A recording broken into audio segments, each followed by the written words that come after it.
Bonjour à toutes et à tous et bienvenue dans le second numéro de notre série de 3 émissions organisées à l'initiative du syndicat mixte du SCOT de l'agglomération byzantine et avec l'aide de l'agence d'urbanisme de Besançon Centre-Franche-Comté. Bienvenue à tous. Alors je vais vous reparler du contexte, je vais vous le rappeler un petit peu sur tous les objectifs de ces émissions conférences, c'est de vous démontrer qu'un changement de modèle n'est pas une option et qu'il est possible d'agir pour le bien collectif.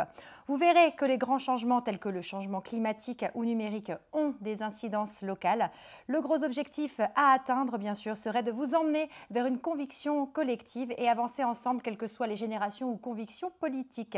Et surtout de prendre conscience que tous les moyens mis en œuvre actuellement sont peut-être peu visibles à l'échelle d'un mandat électif, mais ils seront irréversibles. Merci encore au SM Scott et à l'ODAB pour cette initiative qui, je l'espère, répondra à toutes vos questions. Sont présents avec nous aujourd'hui Catherine Barthelet. Bonjour Catherine, présidente de l'ODAB. Bienvenue et merci d'être avec nous. Yves Guyenne, bonjour. Bonjour à toutes et à tous. Yves Guyenne, vice-président du SCOT de l'agglomération byzantine et vice-président du Grand Besançon Métropole et maire de École Valentin. Tout ça, rien que pour vous. Bonjour à tous les deux. Alors, vous avez été nombreux à suivre notre émission la semaine dernière, cette première émission sur le thème de la biodiversité, et nous vous en remercions bien sûr. Aujourd'hui, Jean-Paul Michaud, directeur du SM Scott, qui était avec nous en studio la semaine dernière, vous invite pour ce deuxième numéro pour parler d'un sujet qui nous touche tous, les nouvelles formes urbaines. Alors, pour traiter de ce sujet, nous avons le plaisir d'avoir sur notre plateau 4 experts. Bonjour à vous et bienvenue. Je vais démarrer avec vous, Anne Griffon-Boitier, qui est géographe, maître de conférence géographie et aménagement pour le laboratoire Théma. Bonjour. Oui, bonjour. Bienvenue. Bonjour à vous. François Bélanger, bonjour. Bonjour. François Bélanger qui est consultant en prospective et directeur de Transit City. Voilà, pour nos 2 premiers invités. Et nous avons également en duplex avec nous Pierre Colna. Bonjour Pierre. Bonjour. Alors Pierre Colna est architecte urbaniste, maître de conférences à l'École nationale supérieure d'architecture de Nancy et associé au sein de l'agence Intensité. Et il est également architecte consultant pour la CAUE de la Meuse. À ses côtés, Romain Thomé. Bonjour Romain. Bonjour. Alors Romain, vous êtes avocat associé au cabinet Coudray, spécialiste en droit de l'expropriation et droit de l'immobilier. Voilà, je crois que vous connaissez nos 6 invités plutôt. Voilà, parce que j'ai compté 4 parce que sur le plateau, mais on a le duplex aussi, nos 6 invités qui seront avec nous pour ce deuxième numéro. Alors, nous l'avons vu la semaine dernière, le phénomène d'urbanisation est l'une des causes majeures de l'érosion de la biodiversité. Donc, l'étalement urbain est un modèle de développement à l'œuvre depuis une 50aine d'années et il a de fait redistribué la population des villes et des activités vers les périphéries, vous le savez. Ce qui mène à une certaine individualité, que ce soit en termes d'habitat ou encore de moyens de locomotion comme la voiture.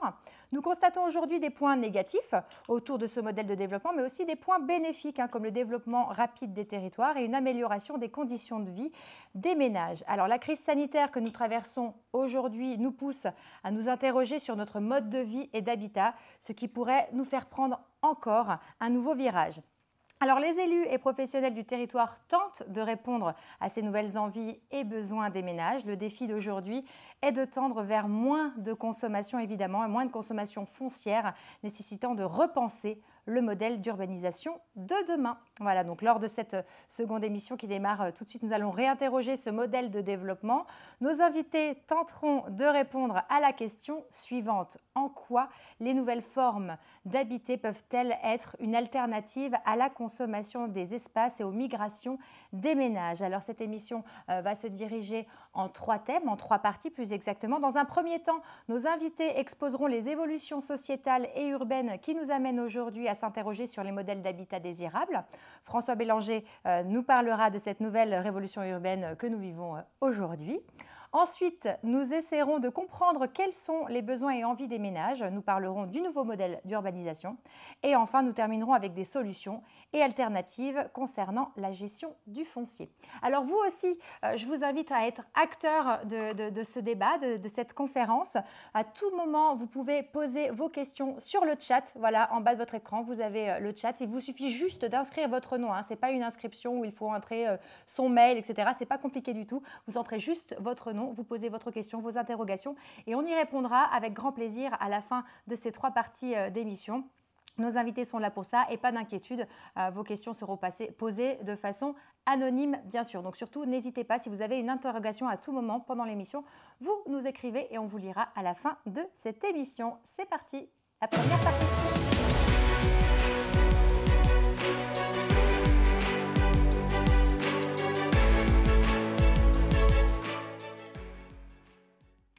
Voilà, nous vivons aujourd'hui une nouvelle révolution urbaine. Exposons tout de suite les faits avec vous, François Bélanger.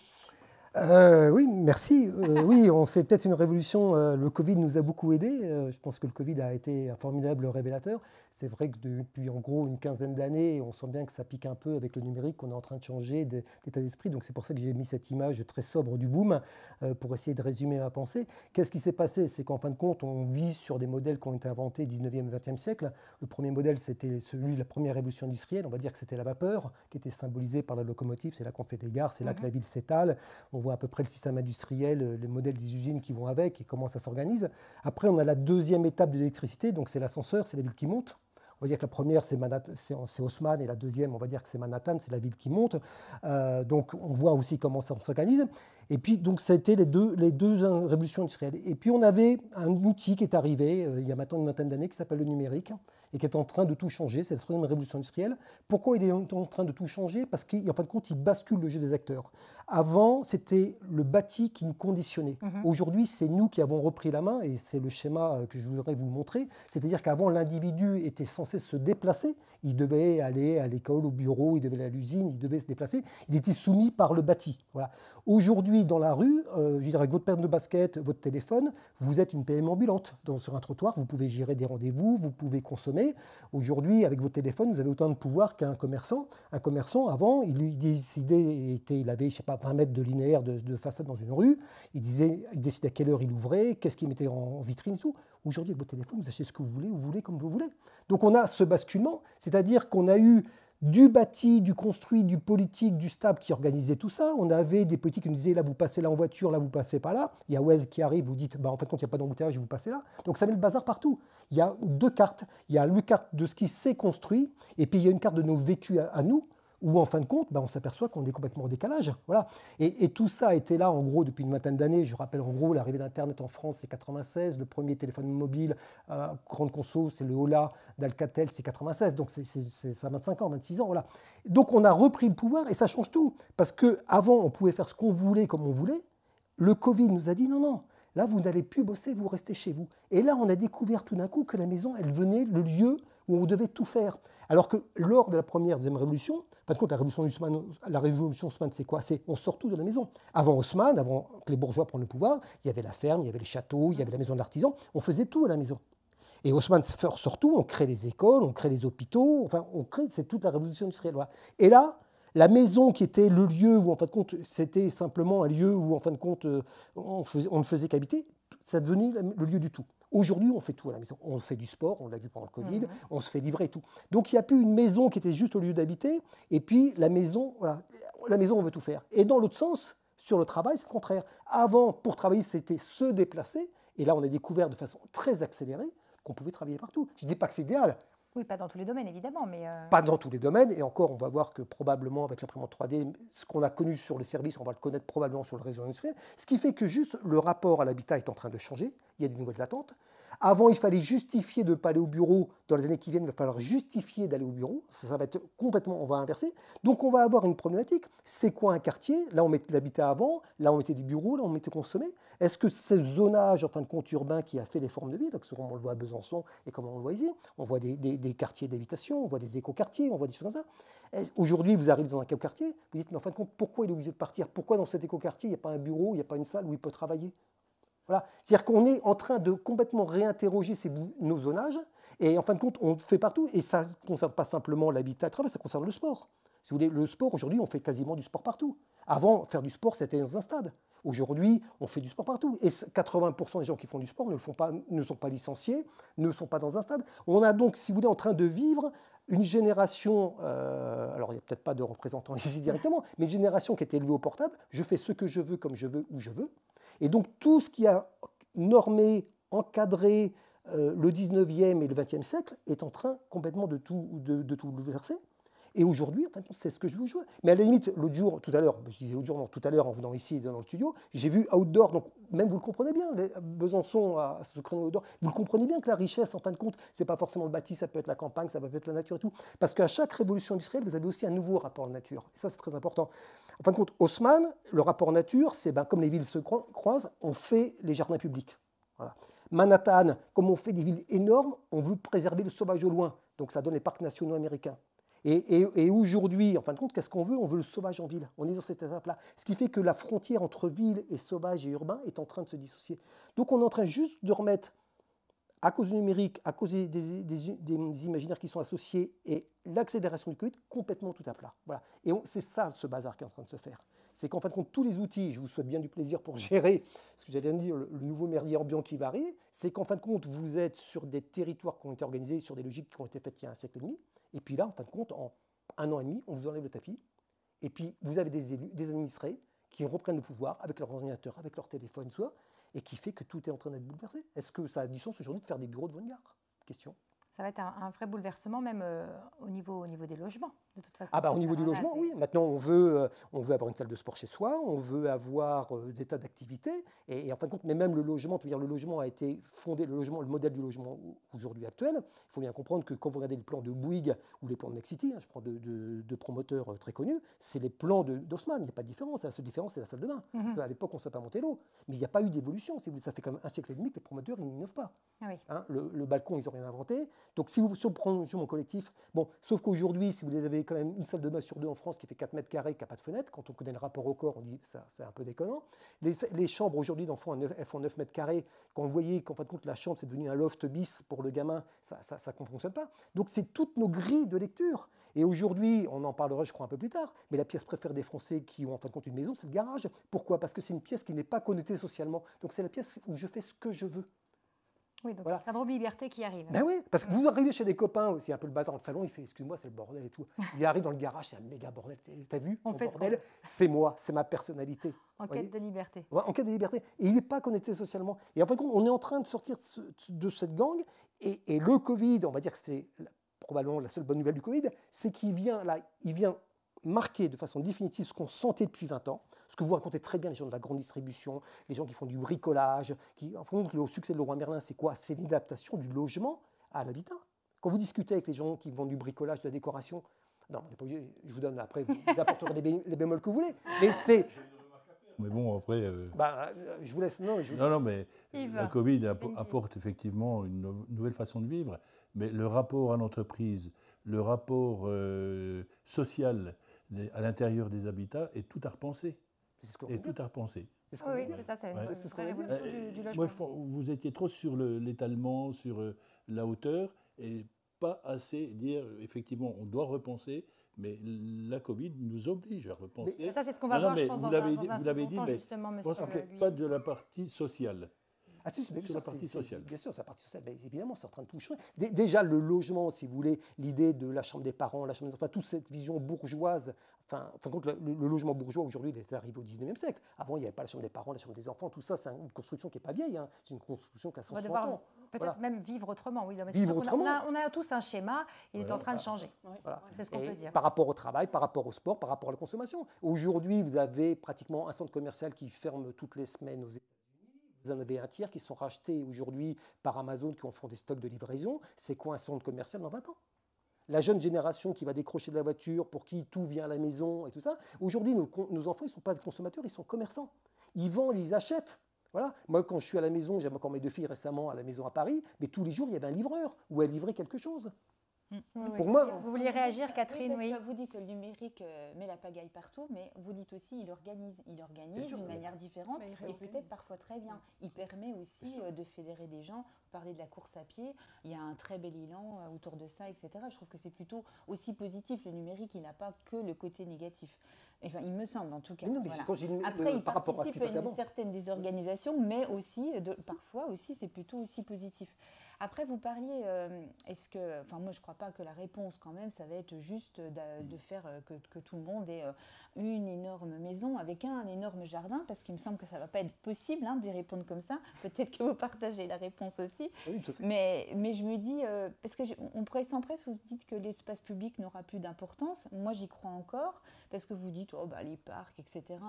Alors effectivement, dans le premier confinement, les parcs, c'était compliqué parce que moi, je pense que la densité, effectivement, elle peut être mieux vécue si on a des espaces publics de qualité. Si on peut offrir ça aux habitants, ça peut permettre de mieux vivre la densité parce qu'effectivement, le sport qu'on ne peut pas faire chez soi, on va aller pouvoir le faire dans un parc juste à côté, le temps plaisir avec son enfant, etc. Et peut-être que la réponse, c'est aussi d'apporter des espaces de coworking, des tiers-lieux. Moi, il me semble qu'on a été interrogé là-dessus et qu'on l'ait interrogé beaucoup. On a effectivement des logements qui ne sont pas forcément grands, pas adaptés pour recevoir beaucoup de monde. Et nous, on voit bien même dans nos petites communes, où on est... moi, je suis maire d'une commune qui représente vraiment le côté périurbain, étalement, etc., voilà. Maire de Pelouzet. Mais tout le monde n'a pas des pièces suffisamment grandes pour pouvoir organiser les anniversaires des enfants, etc. Et on voit bien qu'on nous demande ces espaces communs. Et que je ne crois pas que la partie Covid va ne plus du tout nécessiter cette partie-là aussi, quoi. Et il me semble qu'on nous a demandé encore davantage de participation et je crois que les communes ont un rôle à jouer dans cette nouvelle organisation-là. Après, est-ce qu'on va être en mesure de le faire assez rapidement pour répondre aux attentes? Ça, je partage que c'est effectivement compliqué. Oui. Justement, je vais donner la parole à Pierre Colnat tout de suite. Je le rappelle, vous êtes architecte urbaniste et maître de conférence à l'École nationale supérieure d'architecture de Nancy. Pierre, de votre côté, quels autres logements seraient à prendre en compte ? Alors moi, je voulais peut-être simplement ajouter à ce qui a été évoqué une des questions sociales importantes, c'est-à-dire finalement c'est l'évolution des groupes domestiques, l'évolution même de la cellule familiale telle qu'on l'imagine depuis le début du XXe siècle. Pour reprendre quelques chiffres finalement assez rapides issus des statistiques de l'INSEE, on va dire qu'un des facteurs essentiels de la fabrique du logement, c'est la question de la propriété privée française. C'est un élément spécifiquement français, puisqu'on a aujourd'hui quasiment 60% des ménages qui sont propriétaires de leur logement. Ça, c'est une première donnée qui est aussi importante dès qu'on imagine finalement le devenir de la ville et l'évolution de la ville. Il y a deux autres éléments que je voulais rapidement évoquer. C'est l'évolution de la taille des ménages, puisqu'on sait aujourd'hui qu'on est autour de 2,2 personnes par ménage, alors qu'on était au-delà de 3 personnes dans un seul ménage dans les années 70. Donc on a une forme d'évolution et de rétrécissement de la taille des ménages qui s'opère partout sur le territoire. Et on a aujourd'hui plus de 15% de la population qui vit seule, c'est-à-dire qu'on a des ménages constitués d'une seule personne âgée, personne isolée. Donc on a aussi l'émergence de groupes sociaux qui sont en demande, on va dire, de services ou de situations, notamment via le logement, qui doit répondre à ça. Alors ça, c'est finalement une évolution d'une forme sociale du fonctionnement de la cellule logement.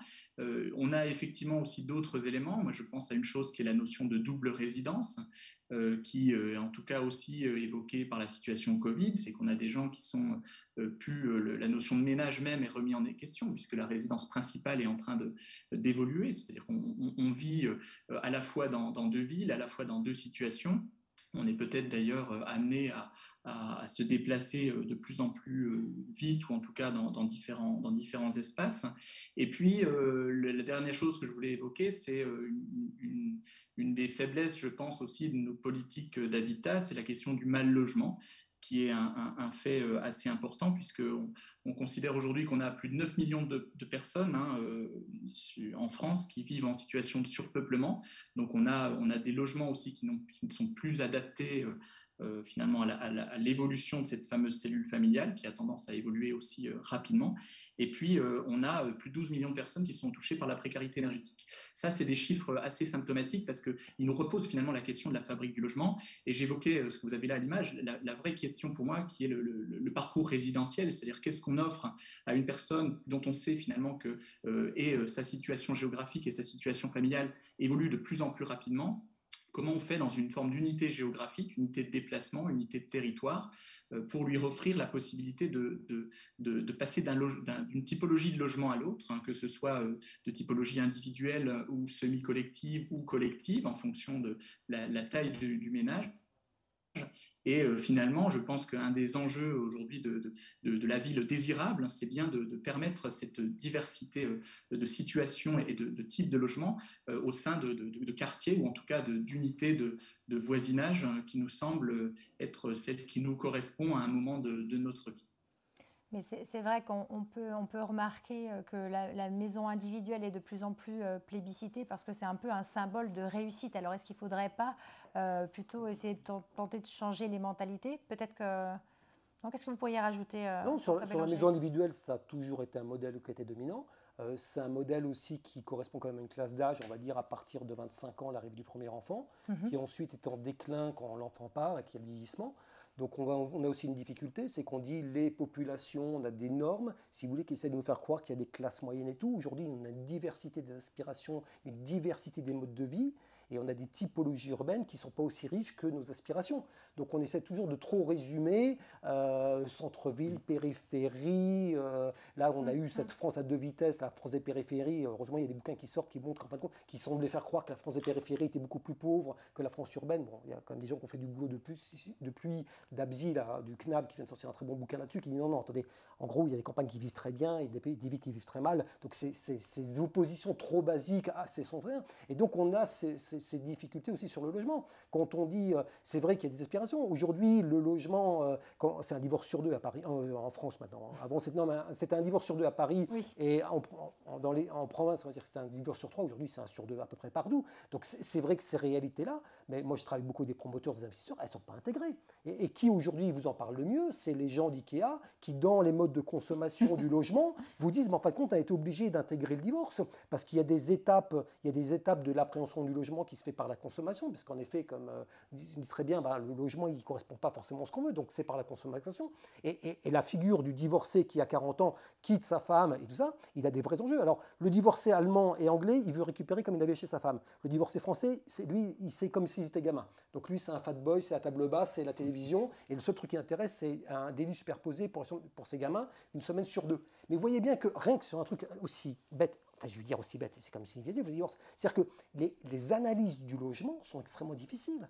Si vous voulez, une chambre d'enfant, moi je savais ce que c'était il y a 15 ans. Aujourd'hui, une chambre d'enfant, le bureau, il ne travaille plus sur son bureau, c'est des fringues. Il travaille sur son lit, sur son ordinateur, donc le lit même change de fonction. Et on est comme ça, on peut prendre toutes les pièces du logement qui sont réinterrogées, qui sont réinvesties. Et le Covid a encore mis un peu plus de bazar là-dedans. La décohabitation, c'est aussi chez les seniors. Hein. Oui, c'est plus que, en plus, c'est quand même ça aussi l'évolution. Je trouve c'est plus uniquement la quarantaine, et justement au niveau de la précarité, notamment souvent pour les femmes qui se retrouvent seules, c'est un vrai problème. Donc je pense qu'il faut aussi Enfin, moi, il me semble que nous, notre rôle d'élu, c'est de tenir compte, justement, quand vous parlez de ce parcours résidentiel, c'est de permettre une mixité, alors sociale, mais mixité des opérations dans tout ce qu'on fait à chaque fois, parce qu'on sait que le desserrement des ménages et cette décohabitation, elle arrive et dans tous les âges de la vie. Et donc, du coup, il faut pouvoir répondre à ça, parce qu'à chaque fois, ça engendre quand même une fragilité dans les revenus concrètes, de toute façon. Ça, c'est sûr. Yves Guyenne, vous voulez peut-être ajouter quelque chose? Ma collègue a raison. Effectivement, nous, en tant que responsables dans nos communes, on est obligé de réfléchir à l'ensemble des paramètres qui vont faire qu'on va avoir tel type de famille, tel autre, les aînés, les seniors, plus que seniors, etc. Donc il y a toute une réflexion à avoir dans l'aménagement de nos villages. Alors qu'avant, le dominant, c'était la famille, 2 enfants, une voiture. Enfin, c'était un schéma classique. C'est la grande conso, si vous voulez. À la limite, vous analysez le logement comme la grande conso. Tout le monde allait chez Carrefour et tout le monde est là. Bon, aujourd'hui, on fréquente de plus en plus de magasins. Aujourd'hui, on a des modes de vie de plus en plus éclatés. Et tout ce qui nous a encadrés, tout ce que les gens, comme on les a mis dans les cases, aujourd'hui se délite. Alors moi je trouve ça passionnant, personnellement, je ne prends pas ça comme une je trouve que c'est la richesse de votre métier, de nos réflexions et des partages qu'on a aujourd'hui. Mais il faut faire ce constat-là, et le Covid n'est venu que confirmer tout ça, que voilà, et accélérer un petit peu. Et je pense que ce type de débat est là. Ce qu'a dit Pierre, François. Non, mais vous pouvez m'appeler Pierre, j'ai pas de problème. Effectivement, dans l'organisation de la ville, nous sommes aussi obligés de réfléchir intergénérationnel. On peut plus, les quartiers vieillissent, les enfants partent, donc il n'y a plus cette jeunesse. Donc nous, dans notre organisation, on est obligé de prendre ces paramètres et de créer de l'intergénérationnel, de façon à ce qu'on puisse garder une certaine dynamique, aussi bien vers les jeunes que vers les aînés. Et d'entraide. Et d'entraide aussi. Et bien justement, dans la deuxième partie de notre émission, nous allons pouvoir voir les besoins et les envies des ménages dont on vient de parler. Je vous rappelle que vous pouvez poser vos questions sur le chat à tout moment. Vous n'avez qu'à inscrire votre nom et vous poser la question que vous voulez. Bien sûr, on posera ces questions à la fin de cette émission de façon anonyme. Donc surtout, n'hésitez pas à la moindre interrogation. Vous nous écrivez tout de suite la deuxième partie.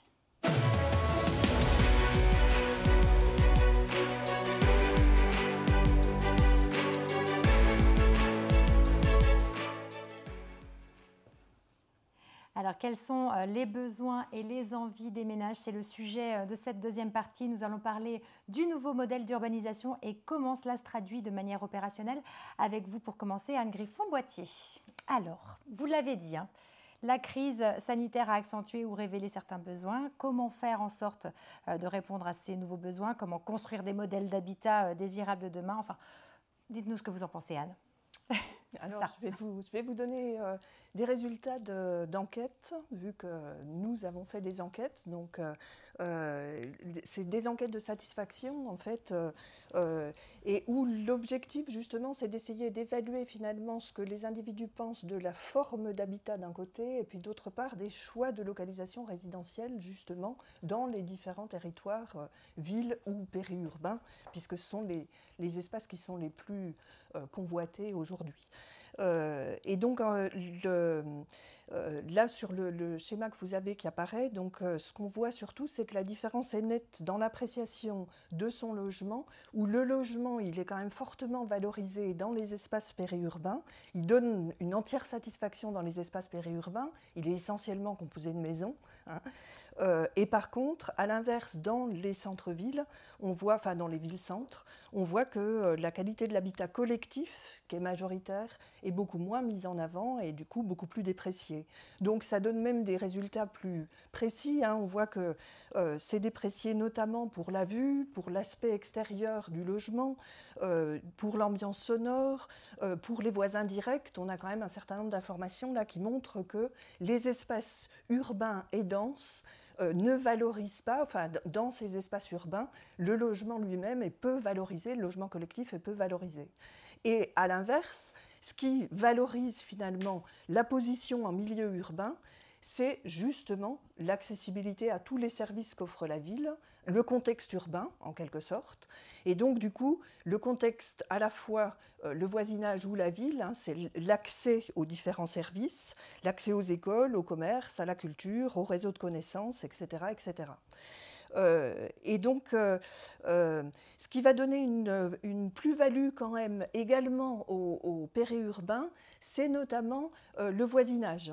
Là encore, on retrouve une plus-value concernant le voisinage avec les relations humaines qui sont valorisées dans les espaces périurbains, l'ambiance villageoise, l'accès à la campagne, qui effectivement apparaissent comme étant des critères qui sont privilégiés et qui satisfont grandement dans l'espace périurbain.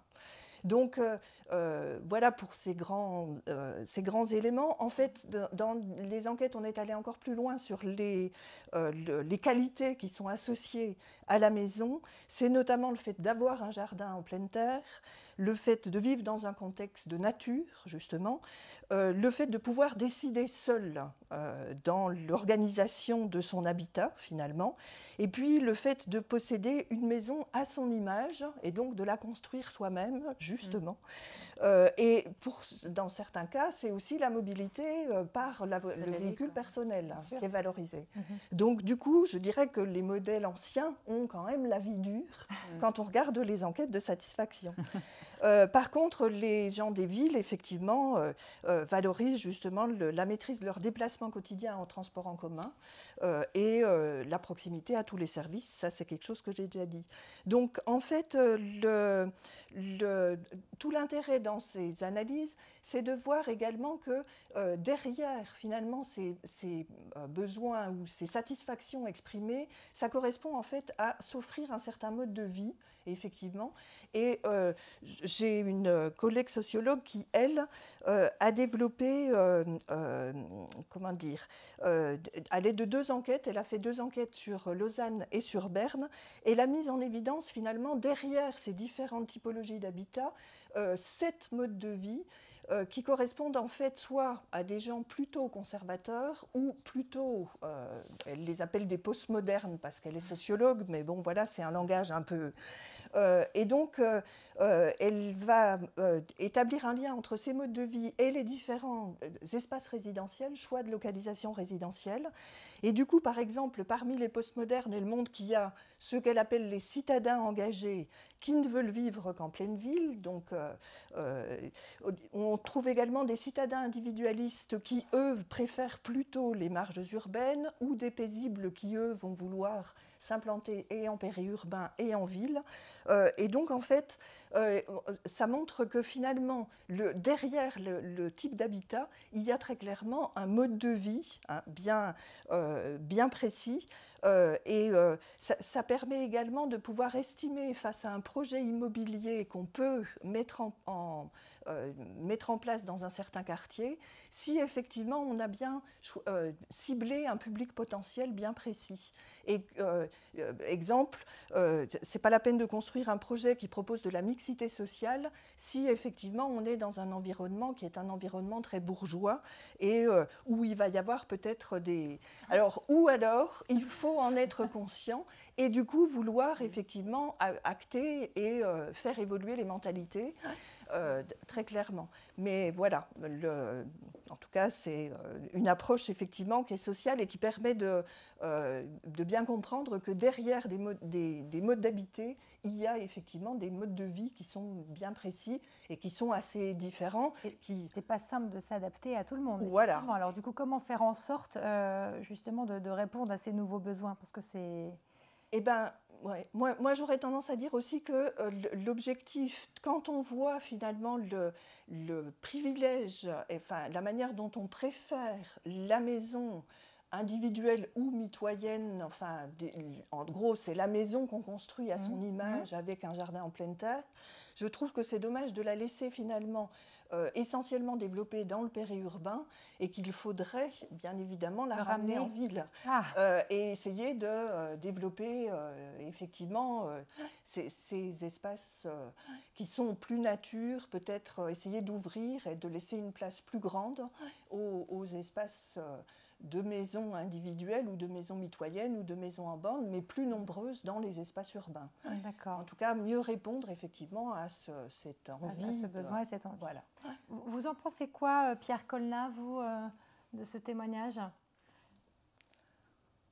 Alors, moi, je trouve que ce qui est effectivement fondamental, nous, dans la manière dont on conçoit les espaces habités, c'est évidemment la manière dont cet habitat s'inscrit dans son environnement.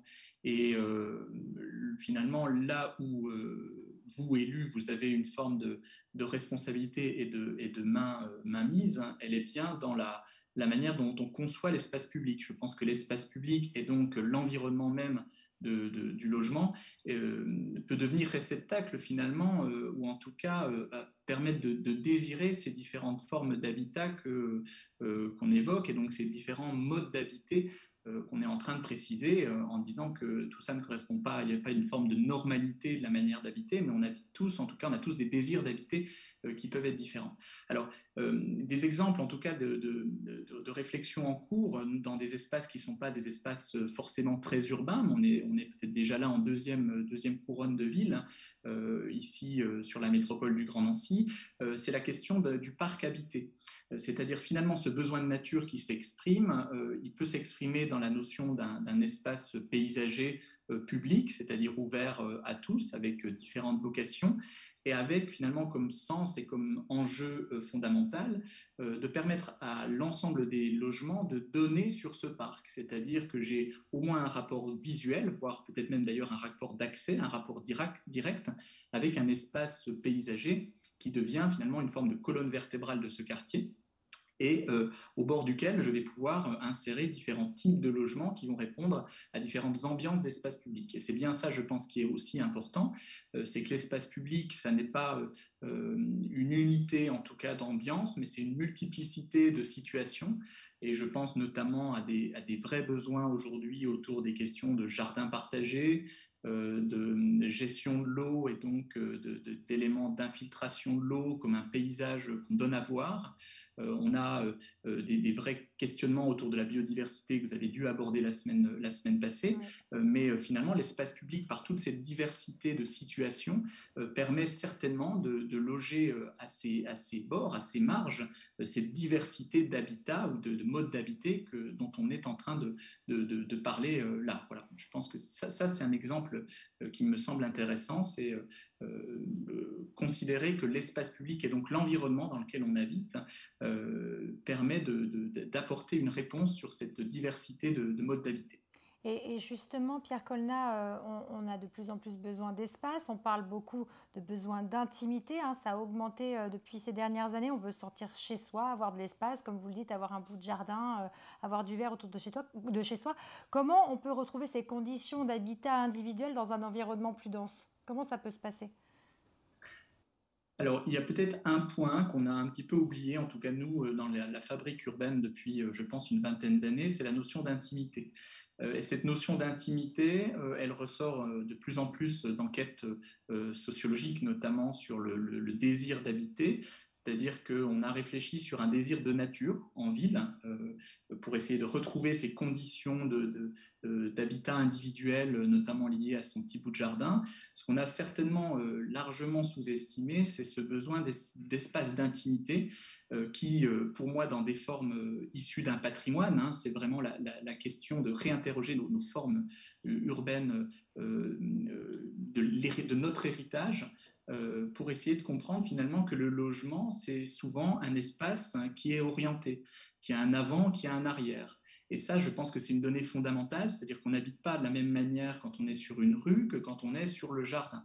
On a finalement ce besoin d'espace intermédiaire, d'espace interstitiel qui nous permettent dans le logement d'avoir des zones calmes et des zones ouvertes sur l'espace public. Et je pense que ce rapport d'intimité avant-arrière du logement, qu'est-ce qu'on considère comme étant des pièces intéressantes, c'est-à-dire le jardin, j'ai besoin de pouvoir m'y retrouver dans une forme d'intimité sans avoir des vues croisées de 20 logements autour de moi. C'est finalement la notion du cœur d'îlot historique, c'est ce qu'on a souvent perdu, je pense, dans nos tissus pavillonnaires, la notion de cœur d'îlot intime et puis de rue qui, elle, peut être le réceptacle de la vie et des relations de voisinage qu'on évoquait jusqu'à présent.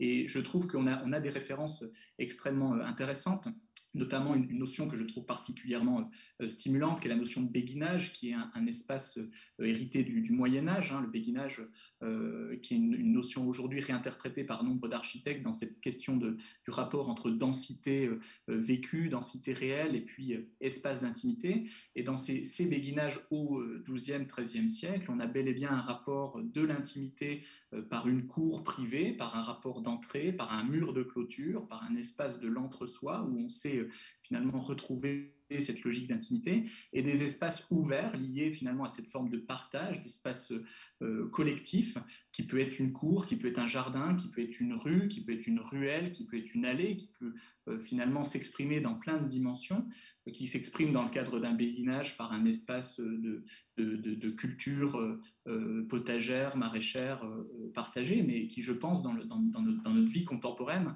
peut s'exprimer aussi peut-être par des fonctions partagées. C'est la chambre partagée, c'est l'espace de convivialité partagé, c'est l'espace de coworking partagé, mais on a ce gradient d'intimité entre finalement ce qui est plutôt de la sphère privée, complètement privée, et de la sphère publique. Et à mon sens, la ville dense, la ville urbaine dense, dans cette forme de réinterprétation du logement individuel, doit retrouver l'ensemble de ces codes et l'ensemble de cette gradation que j'évoque à l'instant. Merci beaucoup Pierre Colna. Yves Guyenne, peut-être des réactions à la notion d'intimité? Tout à fait, parce que pour le vivre et l'avoir vécu, aujourd'hui nous sommes dans des lotissements qui se voulaient écoquartiers et qui malheureusement, du fait des lotisseurs, des aménageurs, l'ont quand même construit comme des lotissements des années 80. 90. Et donc, on perd de l'intimité, comme on ne l'avait pas imaginé au moment où on a délivré le permis d'aménager.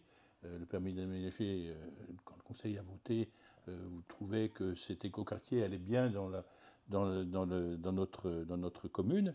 Et aujourd'hui que cet écoquartier est terminé, à part les nous et les voiries partagées, on n'a pas d'éléments qui puissent nous dire effectivement vous êtes réellement dans un écoquartier avec des parkings éloignés, avec des trages pour se déplacer en piétonisation. Et donc là, alors c'est dû à quoi? Moi je pense que la densification de la première couronne du Grand Besançon fait qu'en imaginant des petites parcelles, l'aménageur ou le lotisseur, lui, il a une notion de rentabilité sur ce qu'il a acheté en termes d'emprise foncière. Et qu'est-ce qu'on voit apparaître aujourd'hui? Ces petites parcelles, on voit apparaître du parvu. Les gens s'isolent, supportent plus leurs voisins dans le bruit. Il faut réglementer les heures de tonte. Personne ne respecte. On a véritablement, en tant qu'élu et responsable, des difficultés pour pouvoir gérer ce type d'aménagement. Et c'est ce que je disais tout à l'heure. Je crois qu'avec le recul et l'expérience que j'ai, si le terrain qui était, les 6 hectares, les 8 hectares qui étaient à vendre, je pense que la commune aurait préempté de façon à pouvoir organiser elle-même son aménagement et pas le laisser à des lotisseurs. Oui, les réhabiliter à votre façon. Et les réhabiliter à notre façon. Si je peux ajouter simplement une chose, puisque vous évoquez la notion du jardin qui est aussi un espace conflictuel, je prends souvent la référence d'un petit jardin de 100 mètres carrés. Et ce petit jardin de 100 mètres carrés, dans du tissu d'habitat pavillonnaire, pour moi, il peut s'exprimer de 2 manières. C'est-à-dire, on visualise assez bien un jardin qui fait 10 mètres sur 10. C'est un carré qu'on peut situer à l'arrière de l'habitation. Et finalement, dans ce jardin, il peut s'y passer des choses. C'est un espace où on peut, je sais pas, gonfler une piscine l'été, où on peut planter un arbre, etc.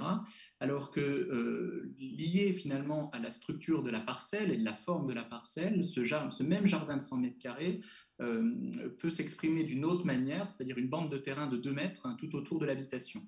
Et souvent, on se rend compte, en tout cas dans les découpages des lotissements, on va dire, un petit peu classiques, me semble-t-il, sur des parcelles de proportions carrées. L'habitation vient quasiment au milieu de la parcelle et on se retrouve avec un petit jardin qui est un élément finalement non orienté. Je le disais, l'avant, l'arrière dans le logement. Le jardin, c'est pareil, c'est-à-dire qu'on a le jardin à l'avant.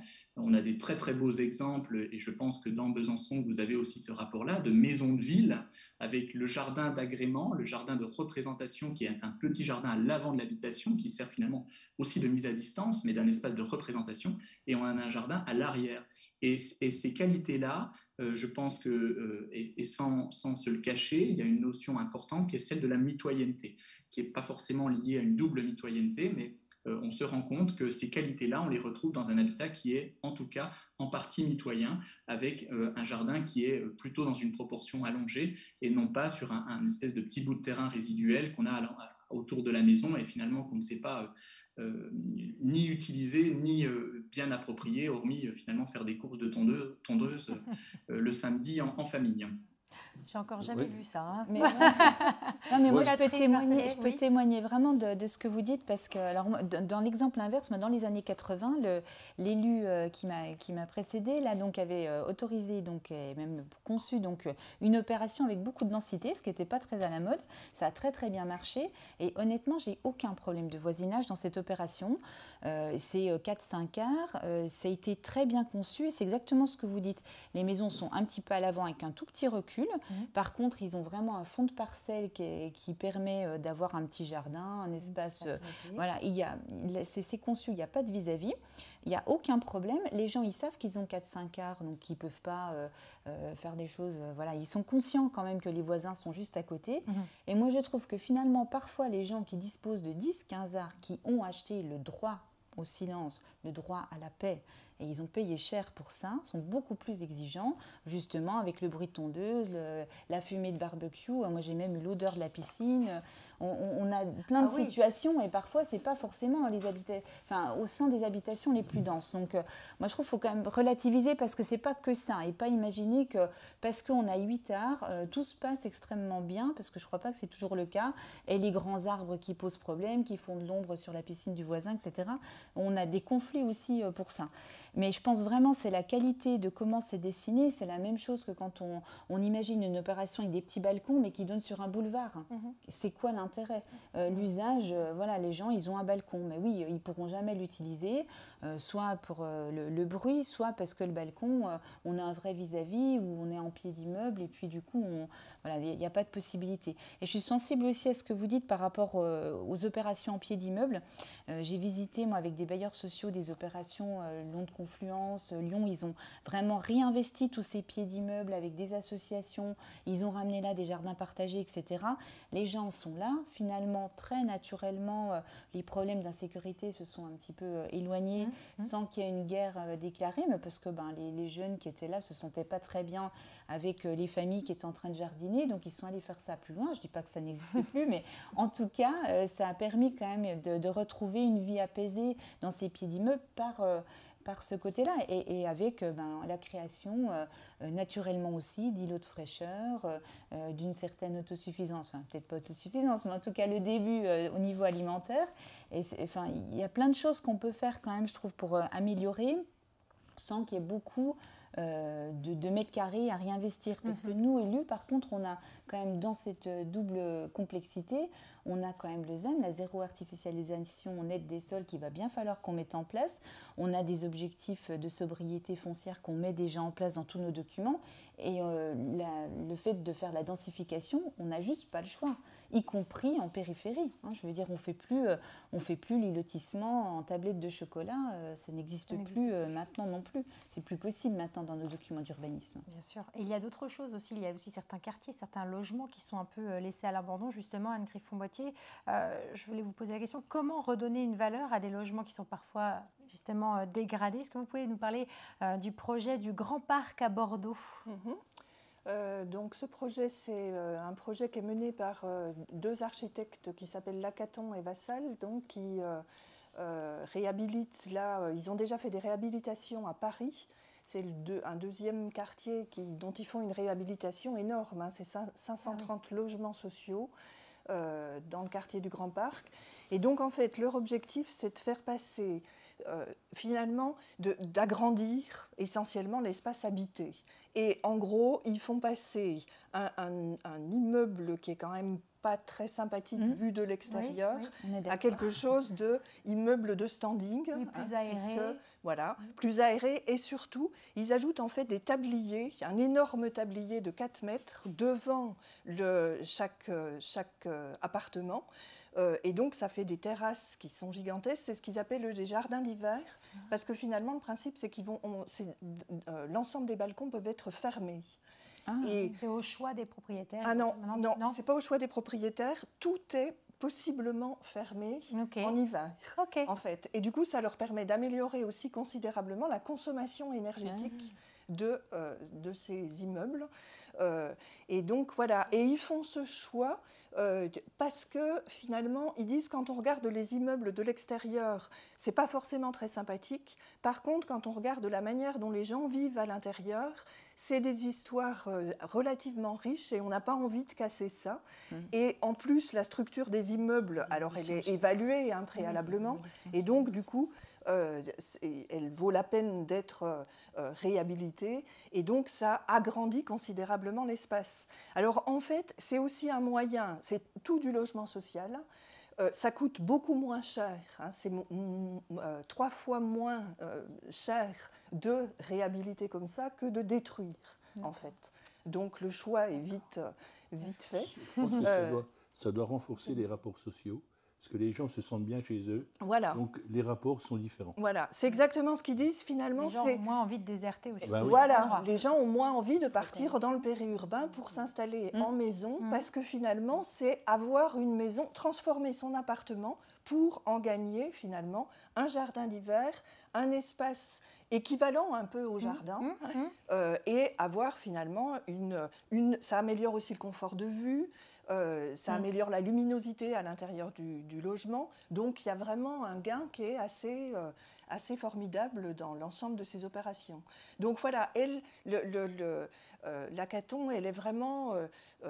elle a pour optique aussi d'améliorer l'image du logement social en le rénovant plutôt qu'en le détruisant. C'est aussi son fer de lance à l'heure actuelle. D'accord. Donc voilà. Très et bien. je trouve que c'est une belle manière aussi de dire qu'il n'y a pas besoin de maison en tant que telle, qu'on peut réinvestir la ville avec des logements beaucoup plus vastes et que ça va permettre peut-être de concurrencer ce modèle éternel de la maison individuelle qui n'est pas forcément idéal. Il y a aussi plein des avantages à la maison individuelle. Dans les deux côtés. Justement, donc, on va y revenir, merci beaucoup Anne, on va y revenir avec Pierre Colnat tout de suite. Donc, on en parle depuis tout à l'heure, la maison individuelle reste le type de logement le plus demandé en France. Alors, comment la forme de la maison individuelle peut-elle être adaptée, Pierre ? Alors c'est sûr que l'évolutivité de la forme urbaine et de l'habitation, c'est un vrai enjeu quand nous, on intervient sur la question de la forme urbaine et quand les architectes interviennent sur la question de l'architecture même du logement. Je pense qu'il y a plusieurs pistes qu'il faut qu'on garde collectivement en tête, hein, c'est-à-dire quand même qu'à l'échelle d'un quartier et donc de la forme urbaine, il nous faut absolument conserver des possibilités ou des opportunités de complémentarité, notamment sur des services, sur des espaces partagés évolutifs.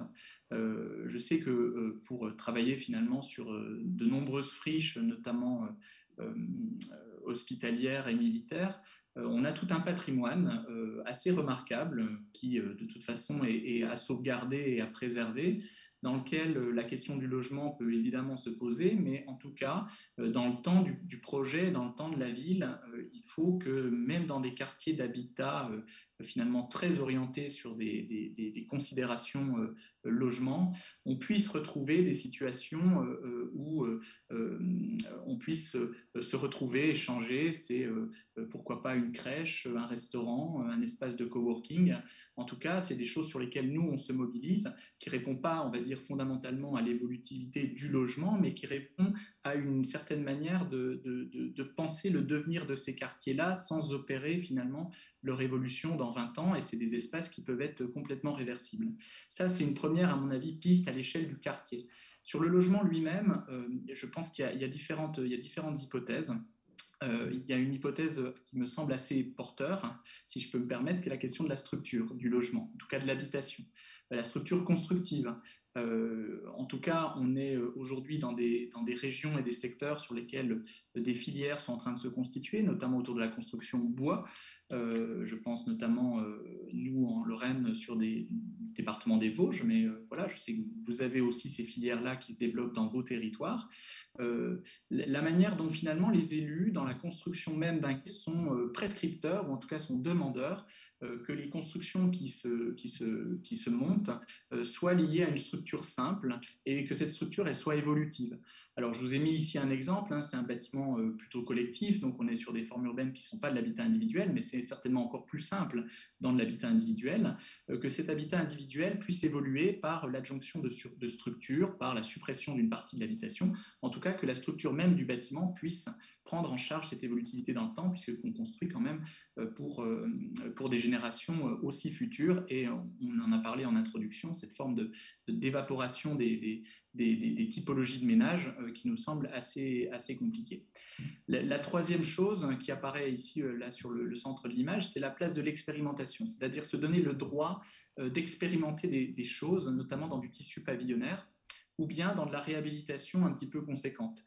Vous avez là un exemple sur lequel on a beaucoup travaillé, notamment avec l'école d'architecture de Nancy et puis un bailleur social, en l'occurrence Batigère, qui était la recomposition Sanadin, avec une dimension finalement hauteur sous plafond extrêmement importante, et la manière dont le logement va pouvoir venir se glisser dans cette organisation, cette structure de bâtiment qui était évidemment pas faite pour ça. Et pour le coup, je pense qu'une des vraies forces de ce dispositif, c'est de s'appuyer sur les qualités d'un bâtiment, en l'occurrence là, cette grande hauteur sous plafond, qui me semble-t-il est aussi un élément à réintégrer, notamment dans nos rez-de-chaussée de ville, hein, c'est-à-dire plus on a des rez-de-chaussée suffisamment hauts, plus on sait que ces rez-de-chaussée vont pouvoir évoluer, une boutique avec mezzanine, éventuellement du logement duplex, voilà, on sait que ça c'est des choses qui sont des éléments importants. Et puis, cette hauteur sous plafond, elle nous permet d'imaginer des espaces mobiles. Ici, en l'occurrence, voilà, il s'agissait du lit qui venait se glisser sous le salon. Enfin, voilà, il y avait des éléments mobiles qui venaient se déplacer. Et le logement social qui va voir le jour, en tout cas sur ce bâtiment-là, reprend un certain nombre de codes liés à cette évolutivité du logement. Ce que M. Bélanger évoquait aussi, c'est la manière dont le salon sert aussi de chambre à coucher, que la chambre à coucher sert aussi d'espace de travail, et que le logement lui-même, par notamment des dispositifs d'évolutivité à l'intérieur même du logement, c'est des clés de réponse. Je ne dis pas que elles sont uniques, mais en tout cas, c'est des éléments qu'il faut peut-être avoir en tête et qu'il faut se donner le temps, je pense notamment autour de l'expérimentation, se donner le temps et se donner ce permis de faire, ce permis d'essayer, ce permis d'expérimenter collectivement pour arriver à tirer des expériences intéressantes. Oui, donc construire par anticipation, en fait, si on peut dire, essayer. Une réaction peut-être, Catherine Berthelet, justement, ou une question à l'échelle du territoire du Scott ? Non, vous avez raison, parce que c'est extrêmement dommage. On constate, nous, la difficulté de pouvoir rénover toutes ces maisons des années d'après-guerre, et même jusqu'en les années 70, où finalement, vous disiez, c'est super les garages, mais on a des immenses sous-sols, et puis finalement, aucun accès direct sur l'extérieur, et ça ne correspond plus du tout à ce que souhaitent les ménages maintenant. C'est sur du garage individuel. Non, mais je plaisante, je charrie. Mais sur les garages collectifs, allez au Japon, il y a aujourd'hui, il y a des combats qui sont menés, il y a plein de choses qui peuvent se faire.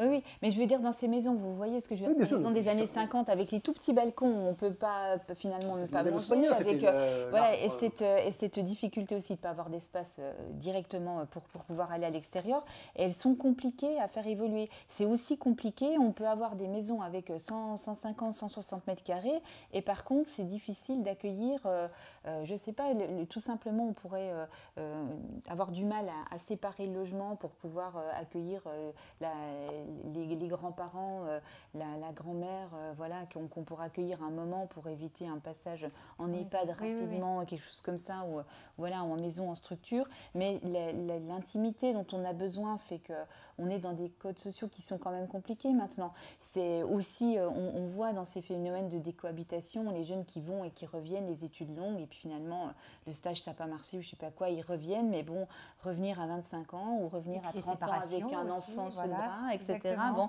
et c'est vrai que c'est difficile dans les maisons qu'on a actuellement de pouvoir facilement opérer une reversion, une conversion de manière aisée. Et je me dis vraiment, c'est dommage qu'on ne réussisse pas à avoir des nouveaux modèles comme ça, qu'on le prévoit pas davantage pour pouvoir faire évoluer tout ça, sachant que justement, c'est Grande Courceau qui répond à ça. Tout ce qu'on a comme objectif de sobriété foncière devrait nous encourager à pouvoir opérer ces mixités au sein de nos grandes maisons, parce que tu l'as dit, on a plein de quartiers où finalement tout un quartier vieillit en même temps.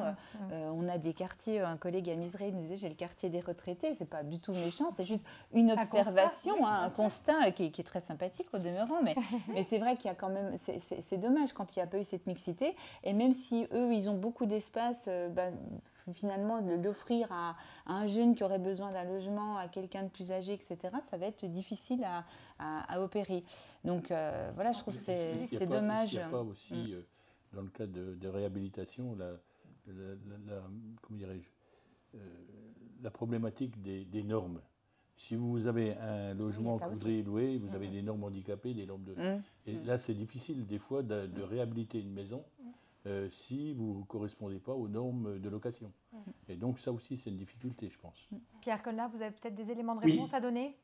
J'ajouterais finalement, à mon avis, une vraie force de nos tissus pavillonnaires dans leur capacité à évoluer, qui me semble être la dimension foncière, c'est-à-dire la dimension du parcellaire. Alors effectivement, le parcellaire, il a souvent été découpé de manière relativement anarchique, mais en tout cas, dans des certaines périodes de construction de ces logements individuels, notamment dans les années 60-70, on a construit sur des grandes parcelles. Et c'est ce que vous évoquiez, c'est-à-dire aujourd'hui, c'est des générations de retraités, les enfants sont partis, c'est des couples, voire même des personnes seules qui se retrouvent dans ces maisons, souvent aujourd'hui assez mal isolées. Donc on a une vraie problématique de gestion énergétique de ces fameuses passoires, on les appelle maintenant des passoires thermiques, la vraie plus-value en tout cas de ces propriétaires, c'est leur terrain. C'est-à-dire ils ont à disposition un gisement qui peut complètement être transformé. C'est d'ailleurs tout ce que la démarche BIMBY a engagé depuis déjà des années. Vous trouverez nombre d'informations sur Internet si vous tapez BIMBY. C'est des programmes de recherche qui ont été lancés par l'État, qui ont été soutenus, qui ont été lancés dans des collectivités, pour montrer finalement que ce gisement foncier pouvait permettre d'accueillir et un logement en plus, et un atelier, et quelque part cette forme de densification qu'on est en train d'évoquer ensemble, avec pourquoi pas le redécoupage d'une partie de la parcelle, la construction en fond de parcelle, la construction sur le côté en mitoyenneté. Et donc pour ces personnes finalement retraitées qui se disent mais finalement qu'est-ce que je fais de cette grande maison vide qui me coûte énormément d'argent en chauffage, et ben peut-être que pour eux leur objectif c'est de rester dans leur quartier, donc c'est de se construire un nouveau logement neuf en fond de parcelle ou en mitoyenneté, et par la revente du terrain permettre finalement de se on va dire débarrasser d'une maison qui va être remise sur le marché, qui va permettre certainement à un nouveau couple avec enfants de venir réinvestir ce logement qui leur était trop grand et qui devient peut-être plus en lien avec des nouvelles types de familles. Donc je parlais un moment d'introduction de ce parcours résidentiel, c'est comment ces tissus individuels, ces tissus pavillonnaires, on essaye de retrouver aussi ce parcours résidentiel, et que cette densification par le foncier, par le parcellaire, qui est une démarche complexe, parce que finalement, c'est une des difficultés de ces tissus, c'est qu'on est sur un morcellement foncier très important. On a une collection de propriétaires qui n'ont peut-être pas toujours bien envie de collaborer entre eux, et c'est leur montrer l'intérêt collectif de venir travailler cette densification, qui peut être de la densification en cœur d'îlot si on arrive à réunir plusieurs terrains, qui peut être une densification à la parcelle en fonction des opportunités de chacun, mais finalement, la règle qu'on va leur donner, et donc c'est, je pense aussi, ces règles réglementaires sur lesquelles vous allez devoir tous collectivement travailler, c'est la manière dont on accepte et dont on encadre cette densification pour qu'elle soit la plus désirable aussi possible. C'est-à-dire qu'on ne se dise pas, mais finalement, on nous parlait d'un avant, d'un arrière, et puis si je remets une maison à l'arrière, finalement, je vais recréer de la nuisance. Mais essayer de travailler, et je pense que là, nous, les architectes, on a, je pense, toute notre expertise et toute notre pertinence à intervenir pour travailler sur des logements qui ne soient pas uniquement standardisés, mais qui soient complètement adaptés à un contexte qui est le contexte de parcelles, de cœur d'îlot, d'un quartier en particulier, pour venir réinsérer ces éléments-là. Oui, si je peux me permettre juste que, sauf quand même, là vous artificialisez quand même à nouveau, du foncier. Vous allez quand même artificialiser des sols et ce sera comptabilisé que si on s'en tient à la loi climat et résilience actuelle, de la même manière que si vous artificialisez une terre agricole en extension. Pour l'instant, c'est comme ça que c'est vécu. Donc pour nous, ce ne sera pas vraiment une solution pour répondre à la sobriété foncière. Le fait de ne pas se dire ce logement qui accueille pour l'instant une personne va en permettre d'en accueillir plusieurs. Vous voyez ce que je veux dire? Et moi, je ne suis pas très sûre que la personne qui a 80 ans va se lancer dans la construction d'une maison à côté de chez elle, etc. Je crois plutôt au fait de l'aider à refaire son logement. Et par contre, le découpage parcellaire, à mon avis, il arrive tout simplement par la pression du foncier. Parce qu'en ce moment, on organise la rareté du foncier, on l'organise nous-mêmes avec ces objectifs de sobriété que je partage. Je ne dis pas qu'il ne faut pas le faire, mais on organise une crise et on voit bien le prix du foncier qui est peut-être encore raisonnable chez nous, mais je discutais avec des collègues de Montpellier qui nous évoquaient le prix au mètre carré, font que les fonds de parcelles, ça se fait tout seul, parce qu'on n'a juste pas le choix aussi, tout simplement, tellement le prix du foncier est inaccessible pour les jeunes ménages et que c'est aussi une opportunité peut-être pour pouvoir rénover la maison à côté, quoi. Moi, j'ajoute quand même une vraie plus-value pour vous élus et pour vous collectivités, finalement, cette forme de densification qu'on pourrait appeler douce ou organisée si effectivement plusieurs privés se mettent ensemble pour imaginer ce type de projet, c'est que finalement toutes les infrastructures, tous les réseaux, et donc finalement ce qui a un coût, nos fameux VRD, nos voiries réseaux, sont déjà là. Voilà. Et ça, c'est un avantage financier qui est incontestable pour vous, collectivités.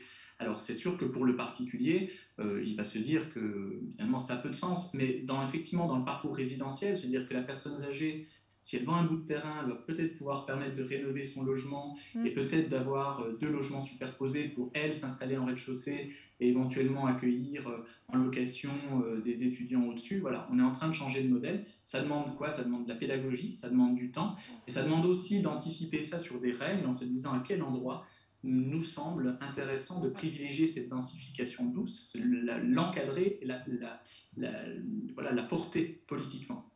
Et justement, du coup, le point de départ serait peut-être l'anticipation. François Bélanger, comment on peut anticiper justement ces évolutions de logement et comment, à travers la consommation, est-il possible de déterminer les modes de vie? Est-ce que c'est possible? Alors, anticiper, je ne sais pas. Enfin, si, on pourrait être plus sociologue et moins architecte ou moins urbaniste parfois. C'est vrai qu'on peut quand même analyser. On pourrait se mettre, mais je crois qu'on avait parlé avec Pierre au moment de la préparation.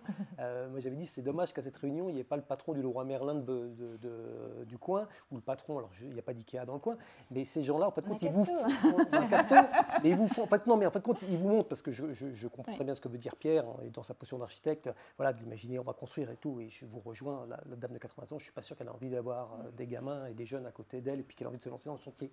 Et donc, qui aujourd'hui, en fin de compte, les capteurs, je ne veux surtout pas me faire le porte-parole du grand capital et de la grande distribution, voilà, mais c'est juste, j'apporte l'élément qui manque ici.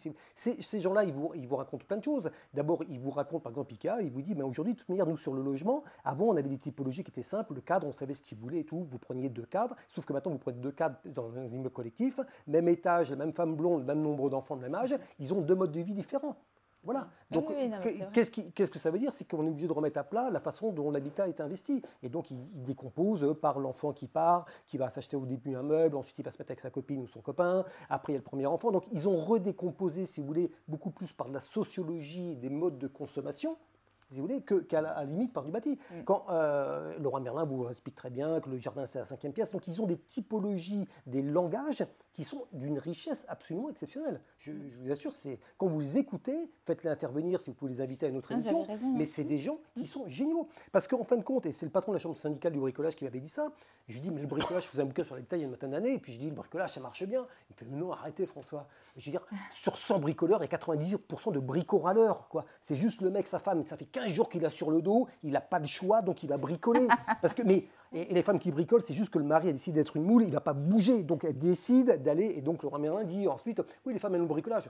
Pas du tout, c'est juste, elles n'ont pas le choix, si vous voulez. Donc après, c'est comme lorsque Pierre, tu parlais de la mobilité, des meubles qui bougent. Moi, j'ai travaillé pour le VIA, Valorisation et Innovation de l'ameublement. C'était vendu, ouais, les meubles à roulettes. le meuble à roulettes, d'abord, il bouge une fois sur deux. En général, il ne bouge pas. La table à roulettes, on passe aspirateur. Vous voyez, c'est comme l'espace Renault qu'on nous a vendu, comme on la retourne. C'est du pipeau, ça, c'est des imaginaires de consommation qu'on vend. Hein. Je vous mets au défi d'avoir vu quelqu'un retourner un jour ses sièges de Renault pour pique-niquer au bord de la route. Jamais. On est bien d'accord. Hein. Bon, c'est le meuble qui se lève, qui se descend et tout ça, ça marche 2 fois. La troisième fois, on le laisse en bas, on le laisse en haut. Mais voilà. Donc, il y a des imaginaires comme ça de consommation, mais qui sont intéressants à comprendre et à analyser parce que ça veut dire quoi? Voilà. Et c'est vrai qu'il y a une vraie difficulté aujourd'hui, mais qui n'est pas simplement la difficulté du logement, qui est la difficulté des magasins et tout, c'est qu'on a des modes de vie aujourd'hui qui sont tellement rapides, qui évoluent tellement rapidement et tout, qu'aujourd'hui, et là je rejoins assez Pierre, c'est faisons des choses les plus simples, arrêtons de nous raconter des grands baratins sur l'urbanisme, surtout qu'en plus les grands baratins qu'on se raconte sur l'urbanisme, ça ne marche pas. Depuis 30 ans, l'obsession des pouvoirs publics, c'est la densité et le transport collectif. Les Français n'aiment pas la densité, ils n'aiment pas le transport collectif. Le Covid prouve que la villa, c'est comme le bonheur, et avec la voiture électrique, on n'aura même plus mauvaise conscience d'utiliser la bagnole. Voilà, il faut aussi faire ce constat-là. C'est-à-dire que le discours... C'est de la lobotomisation, finalement. Voilà. Ce que je veux dire, c'est que je fais évidemment, avec ma façon de me parler, mais je mets évidemment le bazar. C'est-à-dire on est dans cette situation-là. C'est pas que je ne veux pas vous répondre, mais dans une situation où, en fin de compte, on s'aperçoit que toutes nos certitudes... Moi, j'ai fréquenté beaucoup le ministère qui s'appelait d'équipement à une époque et maintenant développement durable. Voilà. Tout ce discours que j'ai entendu, mais vous le prenez et vous le mettez à la poubelle. Je ne dis pas que la densité n'est pas bien, je ne dis pas que le transport collectif n'est pas bien. Aujourd'hui, vous avez 30% des gens qui habitent en Île-de-France qui vous disent « je ne veux prendre plus de transport en commun ». Aujourd'hui, vous avez 20% des moins de 18 ans qui disent « consommer, c'est plus aller dans un magasin ». C'est-à-dire qu'aujourd'hui, vous mettez 4 gamins autour de... Ils parlent de consommation, ils parlent de site, ils ne parlent plus de magasin. Donc on est, si vous voulez, dans ce chamboulement. Alors c'est facile d'être dans la place puis de mettre des bouts, puis après... mais là, on est une émission de télé, une heure et demie. Faites le tri, s'il vous plaît. Non, mais ce que je veux dire, c'est... On ne va pas apporter des réponses, et puis il y en a d'autres qui les... Enfin, peut-être vous, Pierre a apporté, il va y avoir des réponses juridiques, mais je veux dire, c'est qu'il faut bien comprendre qu'on est dans cette situation-là. C'est que le récit urbain, aujourd'hui, il est en train de s'effriter, le nouveau n'est pas arrivé. À chaque fois qu'il y a une révolution industrielle, il y a en fin de compte une période grise. En fin de compte, on voit bien ce qu'on ne veut pas, on voit bien où on veut, mais voilà. Et on est dans ce mouvement-là. Même dans toi, quand tu citais tout à l'heure les études, tu dis, en fin de compte, le collectif, il y a les problèmes du voisinage. Mais non, on voit bien que même dans le pavillonnaire, il y a le même. Donc, en fin de compte, tous les trucs, toutes nos certitudes, ça c'est ci, ça c'est ça. Globalement, ça donne plus de satisfaction. Non, mais je suis d'accord. Si des gens aiment le pavillon, il n'y a pas de problème. Mais on est vraiment, et je trouve, et j'incite l'agence, mais faites venir des gens de la consommation. Moi, j'ai un jour, dans ce bouquin que j'avais préparé, j'avais été voir les gens de Darty en leur disant comment vous abordez le logement, qui vous racontent une livraison de frigidaire dans une maison, mais ils vous font la maison. Par contre, le frigidaire, ils s'aperçoivent qu'en fin de compte, c'est devenu le truc bis de la famille, parce qu'on met des magnets, on met des tas de... On met des messages. Un frigidaire, il y a 20 ans, on l'ouvrait, en fin de compte, je crois, dans une famille de 15 fois par jour. Aujourd'hui, c'est 60 fois par jour. Donc, en creux, vous avez la détérioration, vous avez le fait qu'on mange... Non, mais le fait qu'on mange n'importe où, que même dans un repas, vous ne mangez même plus de la même façon. On cherche la facilité. La facilité. Et donc, ces modes de consommation, écoutons-les. Je ne fais pas du tout, c'est pas, je ne veux pas me faire défenseur, mais on est dans cette situation-là. Voilà. Et le discours de la ville était pris, alors là, je m'en désole auprès des gens qui m'invitent, par des agences urbaines, par des élus, par des profs et tout ça. Écoutons les modes de vie et comment on comprend les modes de vie aujourd'hui, c'est par la consommation. Voilà. Et soyons un peu plus. Il ne faut pas se mettre devant un pied, mais ils ont des capteurs et des antennes que moi je trouve absolument passionnantes. Mais je suis d'accord, faut écouter les gens parce que c'est vrai qu'on nous a toujours dit les gens sont partis en périphérie parce que c'était moins cher. C'est pas que ça. C'est pas que ça. Il y a une réalité. C'est vrai des fois faire beaucoup de kilomètres. Est-ce que c'est vraiment intéressant, etc. Bon, il y a plein d'études qui prouvent pas forcément d'ailleurs que c'est si grave que ça budgétairement, mais après en qualité de vie, on passe beaucoup de temps dans la voiture et je suis pas persuadée que ce soit bien. Mais en tout cas, le rêve du jardin. Là, je parlais avec le directeur de l'agence d'urbanisme justement. Il y a un réseau de 50 agences en France où dans leurs réunions ils disent maintenant je cherche jardin avec maison. Oui. Voilà, en ce moment c'est ça quoi. C'est donc nature, c'est ce que vous disiez quoi. C'est vrai que il faut écouter. On a pensé la ville avec du béton et aujourd'hui on pense la ville à travers un individu qui bouge et à travers la nature. Mais voilà. Donc on bascule. Moi, j'ajouterais une chose quand même, tout le monde n'est pas consumériste. C'est-à-dire que dans les modèles des sociologues, justement, il y a aussi des post-consuméristes qui veulent réparer leur frigidaire. Oui. qui veulent utiliser leur vélo. Ils vont faire un potager, et donc, faire des du choses coup, intelligentes. voilà, il y a aussi toute une partie justement d'individus qui sont engagés dans un certain nombre, dans une autre vision de la société et qui ont envie de moins d'individualisme, plus de partage. Mais justement, le fait de se dire je vais jardiner avec une maison puis essayer en périphérie, peut-être que c'est moins grave vu que 4 jours sur 5 je suis au télétravail et qu'on voit bien que les entreprises, vous l'avez dit, commencent à revendre leurs places de stationnement, commencent, alors peut-être pas à notre échelle byzantine là, mais c'est le cas à Paris, etc. On voit bien que c'est un modèle qui évolue et il y a quand même beaucoup de gens qui ont commencé le télétravail, ça ne va pas s'arrêter comme ça. Quoi. Donc il y a une vraie évolution. Donc peut-être que ce voyage, cette périphérie va plus être aussi grave qu'avant parce qu'il y aura moins ces transports aussi carbonés. Alors, effectivement. Je voudrais juste sur la conso. C'est là encore. Il nous reste encore pas mal de sujets à aborder. Je ne veux pas citer de chaînes plutôt bricolage éco. Ils ont tellement vu depuis 10 ans tous ces gens-là qui venaient dans leur magasin et qui leur disaient on ne veut pas être consommateur. C'est qu'aujourd'hui, ils aident du soutien à ces mouvements-là. Ils vous racontent. Et en fin de compte, moi, j'ai entendu chez des chaînes de bricolage et de jardinage des trucs. En fin de compte, j'ai l'impression d'être dans un monde d'ultra-gauchistes il y a une vingtaine d'années. Parce que, en fin de compte, ils ont compris que si vous voulez garder du contact avec ces consommateurs-là, ils étaient obligés de les suivre sociologiquement. Et là, on n'était pas dans les grands discours archi ou je ne sais pas quoi. Moi, j'adore l'archi urbain. Mon discours n'était pas anti-archi urbain. Mais on voit bien, et excusez-moi de faire cette parenthèse. Mais François Non, je continue sur le brouillage. C'est dans de l'Acaton et Vassal, ce que tu as montré sur la double face des trucs. Eux, ils ont été connus, l'Acaton et Vassal, sur au départ une maison comme ça. Ils ont fait une double face sur une maison à Bordeaux. Et tout le monde avait dit « Ah, mais c'est qu'une maison ». Et ce qu'ils font là prouve qu'en fin de compte, des modèles qui ont été testés en maison individuelle s'appliquent en collectif. Et donc, on voit bien qu'on n'est pas d'un côté ci ou d'un côté ça, on est dans ce brouillage-là. Désolé pour le retard. Il n'y a pas de souci. Il faut aborder les solutions maintenant. C'est la troisième partie.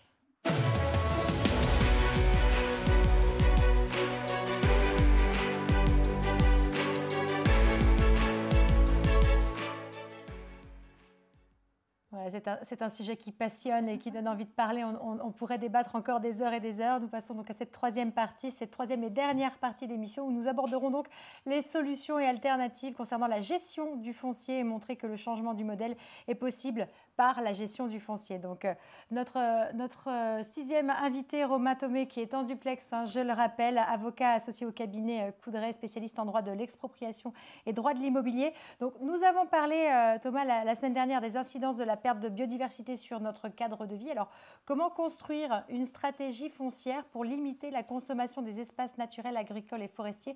Est-ce que vous pouvez nous citer quelques recommandations? Alors, effectivement, on en vient à des outils juridiques, ce qui est beaucoup moins prospectif, disons que tous les propos qui ont été tenus en amont. Néanmoins, le juridique doit s'adapter à ces enjeux sociétaux, à ces enjeux de construction de la ville. Et aujourd'hui, beaucoup réfléchissent à la manière d'utiliser cette boîte à outils juridiques, ces éléments et ces prérogatives dont disposent les acteurs publics pour répondre à ces défis. Alors aujourd'hui, on a face à nous évidemment les enjeux du ZAN, les enjeux de la préservation des espaces agricoles, les enjeux, je dirais, quasi antinomiques de production de logements, de réponse aux besoins de production de logements de plus en plus diversifiés et de surcroît de logements à des prix accessibles. Donc on voit bien qu'aujourd'hui, on a un enjeu spécifique à relever puisque auparavant, vous le disiez, le schéma de la création de valeur lorsqu'on intervenait en extension urbaine était relativement simple. On intervenait sur des terres agricoles, alors on intervenait public ou privé, sur des terres agricoles que progressivement on ouvrait l'urbanisation, on créait à ce moment-là à nouveau de la valeur, on apportait des réseaux, on créait à ce moment-là à nouveau de la valeur et chaque acquéreur construisait ses maisons individuelles. On était sur le paradigme assez classique et bien connu de la maison individuelle française. Ceci s'équilibrait assez naturellement. L'enjeu aujourd'hui du renouvellement urbain, l'enjeu de la préservation de ces espaces et de l'absence ou de la limitation de l'artificialisation des sols oblige à revoir ce schéma de création de valeur, puisqu'on a le même objectif de maîtrise des prix de sortie, mais il n'y a pas de secret, ces prix de sortie dépendront toujours des prix d'entrée, des prix d'acquisition, et c'est là que le bas blesse, puisqu'on voit bien quand on reconstruit la ville sur elle-même qu'on doit s'attaquer à cette complexité. On doit s'attaquer à quoi? On doit s'attaquer aux friches, on doit s'attaquer au fonds de parcelle. J'entendais M. Colna en parler. On doit intervenir sur ces secteurs-là qui sont plus coûteux, qui sont plus incertains, plus complexes, puisqu'on est sur des morcellements de parcelles. Et la collectivité a aujourd'hui un rôle clé à ce niveau. Au niveau réglementaire, évidemment, le PLU doit faciliter, doit ouvrir, on doit utiliser cet outil-là. Mon propos, il est plutôt aussi sur la question de l'intervention plus globale de l'opération d'aménagement et du rôle des acteurs publics dans ces opérations, puisque les élus sont aujourd'hui en première ligne de la résolution de ce défi que les acteurs privés ne parviennent pas aujourd'hui seuls à résoudre. Et j'en veux pour preuve le débat actuel, le rapport d'information parlementaire sur les friches. Et on arrive au constat qu'une friche, c'est quoi? Une friche industrielle, commerciale, artisanale, c'est quoi? C'est un bien, finalement, dont on ne peut rien faire. C'est un bien qui n'est pas valorisable. Si c'est valorisable, c'est que ça n'est pas une friche. Donc, comment aujourd'hui reconstruire la ville en traitant ces friches? Ça veut dire intervenir, maîtriser ce foncier-là. Et ça permet ensuite de limiter la consommation d'espace en regardant ces territoires qu'on ne voulait plus regarder auparavant. Ça, c'est le premier élément. Ensuite, comment bien gérer ces friches? Évidemment, on aura des outils, j'y reviendrai tout à l'heure, mais ce qu'il faut se dire, c'est que ces acquisitions, elles se feront en ayant une analyse en anticipation. On n'interviendra pas par à-coup sur ce type de politique foncière. On doit intervenir en anticipation et on doit intervenir autant que faire se peut en multisite. Pourquoi? Parce que, je le disais, la création de valeur n'est plus la même. La collectivité se doit d'avoir une vision globale et d'essayer de faciliter l'intervention sur ces friches, sur ces secteurs en renouvellement urbain, notamment, en utilisant les maigres viviers possibles d'extension urbaine. Si on a encore des secteurs un AU sur son territoire, autant les intégrer à une opération et en faire une opération multisite qu'on peut, à ce moment-là, équilibrer plus facilement que si on s'attaque uniquement à la friche prise isolément. Donc, travailler en multisite est un premier élément de sécurisation, enfin de mise en œuvre d'une stratégie foncière sur ces choses-là. Ensuite, identifier les choses de manière multicritère. On parle du projet, évidemment, du projet urbain, du projet d'habitat, d'évolution de la ville. On doit aussi parler des enjeux fonciers. Combien ça va nous coûter? Pour être très prosaïque, combien ça va nous coûter? Quels sont les risques? Est-ce qu'il y a des pollutions? Est-ce que je vais devoir évincer les commerçants? Est-ce que je vais les transférer? Est-ce que je vais devoir reloger certains habitants? Et tous ces défis-là, aujourd'hui, sont des défis qui sont sur la table des collectivités et qui doivent être relevés. Mais ça ne se relève pas d'un claquement de doigts en réponse à une sollicitation d'un promoteur. Ça doit se résoudre en posant tous ces enjeux-là en amont de la construction du projet.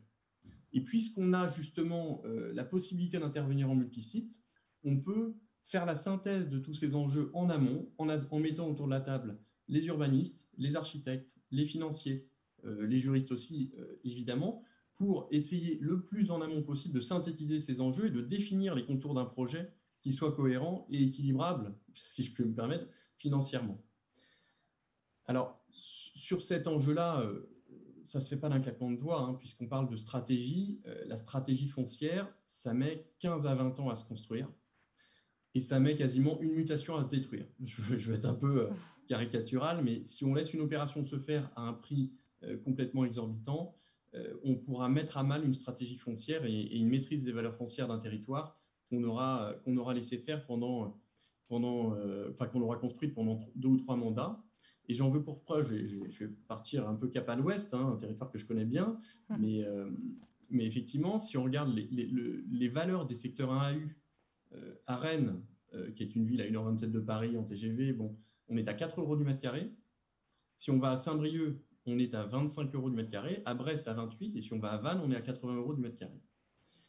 Tout ça pour des territoires en zone 1AU, non viabilisés, et sur lesquels il y aura encore à faire pléthore d'investissements. Donc évidemment, ça n'est pas le fruit de pure considération liée à l'emplacement, puisqu'il y a une attractivité des territoires qui est plutôt en faveur de Rennes, éventuellement de Vannes. L'approche de l'attrait de la côte de la mer peut être intéressant, mais c'est surtout lié à la stratégie foncière qui aura été mise en œuvre. Et on pourra en dire un mot. Et donc ça veut dire notamment la veille quant aux opérations privées, le bon usage de toutes les prérogatives dont disposent les collectivités, à bon escient, mais on doit pouvoir utiliser toutes les prérogatives. La préemption, quand c'est nécessaire, et l'analyse des opérations privées, puisque derrière une opération privée, à un prix raisonnable, il peut y avoir des obligations de faire qui, in fine, renchérissent le coût du foncier et rendent politiquement impossible une intervention à l'amiable à un prix raisonnable, puisqu'on aura deux propriétaires qui auront eu, in fine, une opération, un gain bien différent selon qu'ils auront cédé à une personne publique ou à une personne privée. Donc, anticipation, constance et utilisation de la totalité sont en tout cas des axes forts de l'intervention des acteurs publics pour relever ce défi foncier du renouvellement urbain. Romain, vous l'évoquiez tout à l'heure, il y a des outils qui nous permettent aujourd'hui d'avoir une meilleure gestion du foncier. Quels sont-ils? Alors, parmi les outils, je dirais trois idées essentielles, mais le premier point, c'est d'utiliser de manière combinée tous les outils fonciers. Et le premier des outils fonciers, c'est le PLU. C'est par la bonne séquence d'ouverture à l'urbanisation des secteurs qu'on va maîtriser l'évolution des valeurs foncières et rendre faisables les opérations in fine. C'est également par une bonne rédaction de ce PLU, en prévoyant des opérations d'aménagement d'ensemble, le cas échéant, si on a vocation à le faire, notamment sur des friches. Je pense à une friche, on évoquait tout à l'heure l'intérêt de la proximité des écoles. Effectivement, par rapport à l'extension urbaine, la friche, elle est parfois en centre-ville, ça peut être un ancien hôpital, ça peut être un ancien site industriel. Eh bien, cette friche, elle est déjà bien située. C'est une force. Maintenant, elle a aussi beaucoup d'inconvénients de par son histoire, de par le risque de pollution, de par la nécessité de dépolluer, la présence d'amiante ou autre. Et ça, c'est un aléa que la collectivité doit essayer d'anticiper. Donc, déjà par le PLU, on peut éventuellement intégrer cette friche dans une opération globale, ce qui peut maîtriser éventuellement les coûts. Ensuite, on a les outils de préemption, la ZAD, le DPU. Il faut savoir bien les utiliser dans une séquence d'acquisition foncière pour maîtriser ce qu'on appelle la date de référence. Puisque si on ne maîtrise pas la date de référence, on risque de payer aux propriétaires la plus-value qu'on aura en tant que collectivité apportée au territoire. Et donc, c'est tout l'enjeu de la politique, de qui doit bénéficier de la plus-value apportée par une opération. J'ai le débat, quand on réalise une ligne de métro, quand on réalise un tramway, on valorise des territoires, qui doit en bénéficier? Est-ce qu'in fine, on n'a pas intérêt, quand on réalise un tramway, quand on réalise un TCSP, comme l'a fait la Société du Grand Paris, à acquérir certains périmètres fonciers autour du projet pour capter une partie de la valeur lorsque le TCSP arrivera. Ce qui est un outil assez légitime, et on l'a vu, ça se fait au Brésil, ça se fait au Canada, ça se fait au Danemark. C'est une manière de financer aussi l'équipement public, plutôt que de faire bénéficier de cette plus-value foncière uniquement les riverains de cet investissement public. Donc ça, c'est un choix politique, on peut se dire que c'est injuste, mais si on en fait bénéficier les riverains, on le fera payer par les contribuables in fine. Donc c'est un choix à faire. Donc, comment définir un périmètre d'opération? Pourquoi pas profiter des aménagements publics pour capter de la valeur foncière aussi? On peut aussi utiliser les bons outils d'acquisition amiable. Quand on acquiert un bien dans le cadre d'un périmètre DUP, par exemple, on doit savoir ventiler les indemnités, on doit savoir faire bénéficier les propriétaires des outils fiscaux, des avantages fiscaux de ce type d'opération. Donc ça, c'est un outil intéressant. Ensuite, on doit évoquer la durée d'une opération de DUP. Je ne l'ai pas dit, mais une DUP, si on doit recourir à une expropriation, c'est 5 ans, plus encore 5 ans pour la réalisation du bien qu'on aura acquis. Et quand on voit les évolutions sociétales, quand on voit les questions qu'on se pose au plan de la construction du projet, il faut savoir que la maîtrise foncière n'a pas à être engagée une fois que le projet est totalement ficelé. On peut créer la maîtrise foncière en amont par différents outils. On a des DUP simplifiés même qui sont très accélérés, sans études d'impact, qui permettent pour des opérations importantes et complexes de maîtriser le foncier en amont et ensuite de réfléchir à la manière qu'on aura de construire ce projet. Donc on peut anticiper l'acquisition foncière par cet outil DUP. On peut également, si je reviens aux friches, faire fixer la valeur du bien, éventuellement par le juge, si on n'a pas d'accord, la faire fixer avant d'être certain de l'acquérir. On peut faire fixer pour voir, si je peux me permettre. Parce qu'on a trop d'aléas pollution. pour prendre le risque d'acheter en aveugle, comme l'avait fait la ville d'Amiens à une époque, qui avait dû finalement supporter tous les coûts de dépollution sans avoir pu les connaître en amont. Donc on peut faire fixer par le juge en amont, avec une expertise éventuellement, puis si le prix est raisonnable, finaliser l'acquisition. Donc ça, ce sont des outils qui existent. Donc on n'a pas besoin de créer de nouveaux textes nécessairement pour faire ça. Et enfin, un dernier outil, après je passerai la parole pour un exemple concret, mais on a aujourd'hui dans nos villes des territoires dégradés, des bâtiments dégradés, et on a souvent le réflexe d'intervenir au titre des pouvoirs de police avec des mesures de péril notamment. La difficulté, c'est qu'on impose aux propriétaires de faire des travaux de sécurisation, et tant mieux, mais si le propriétaire ne le fait pas, en tant que maire, en tant qu'élu, on a la responsabilité, pour éviter qu'un accident ne se produise, de faire soi-même les travaux et de tenter, in fine, donc on finance les travaux, on préfinance les travaux, et on tente de se faire rembourser par le propriétaire. La difficulté, c'est que si le propriétaire n'a pas fait les travaux, c'est que bien souvent, il n'est pas solvable. Donc on se retrouve avec une perte financière assez lourde pour la collectivité, ce qui pose la question de savoir si on n'a pas intérêt à utiliser un autre outil qui est une procédure qui existe déjà, mais qui est assez méconnue, qui est la procédure de déclaration d'état d'abandon manifeste pour un bien qui n'est pas entretenu, et qui permet à la collectivité non pas d'imposer les travaux, mais de proposer au propriétaire de faire les travaux, et s'il ne les fait pas, de faire déclarer cet état d'abandon, puis, par un simple dossier très simple, de finalement s'en rendre propriétaire en tant que collectivité, pour ensuite réfléchir à ce qu'on pourra en faire.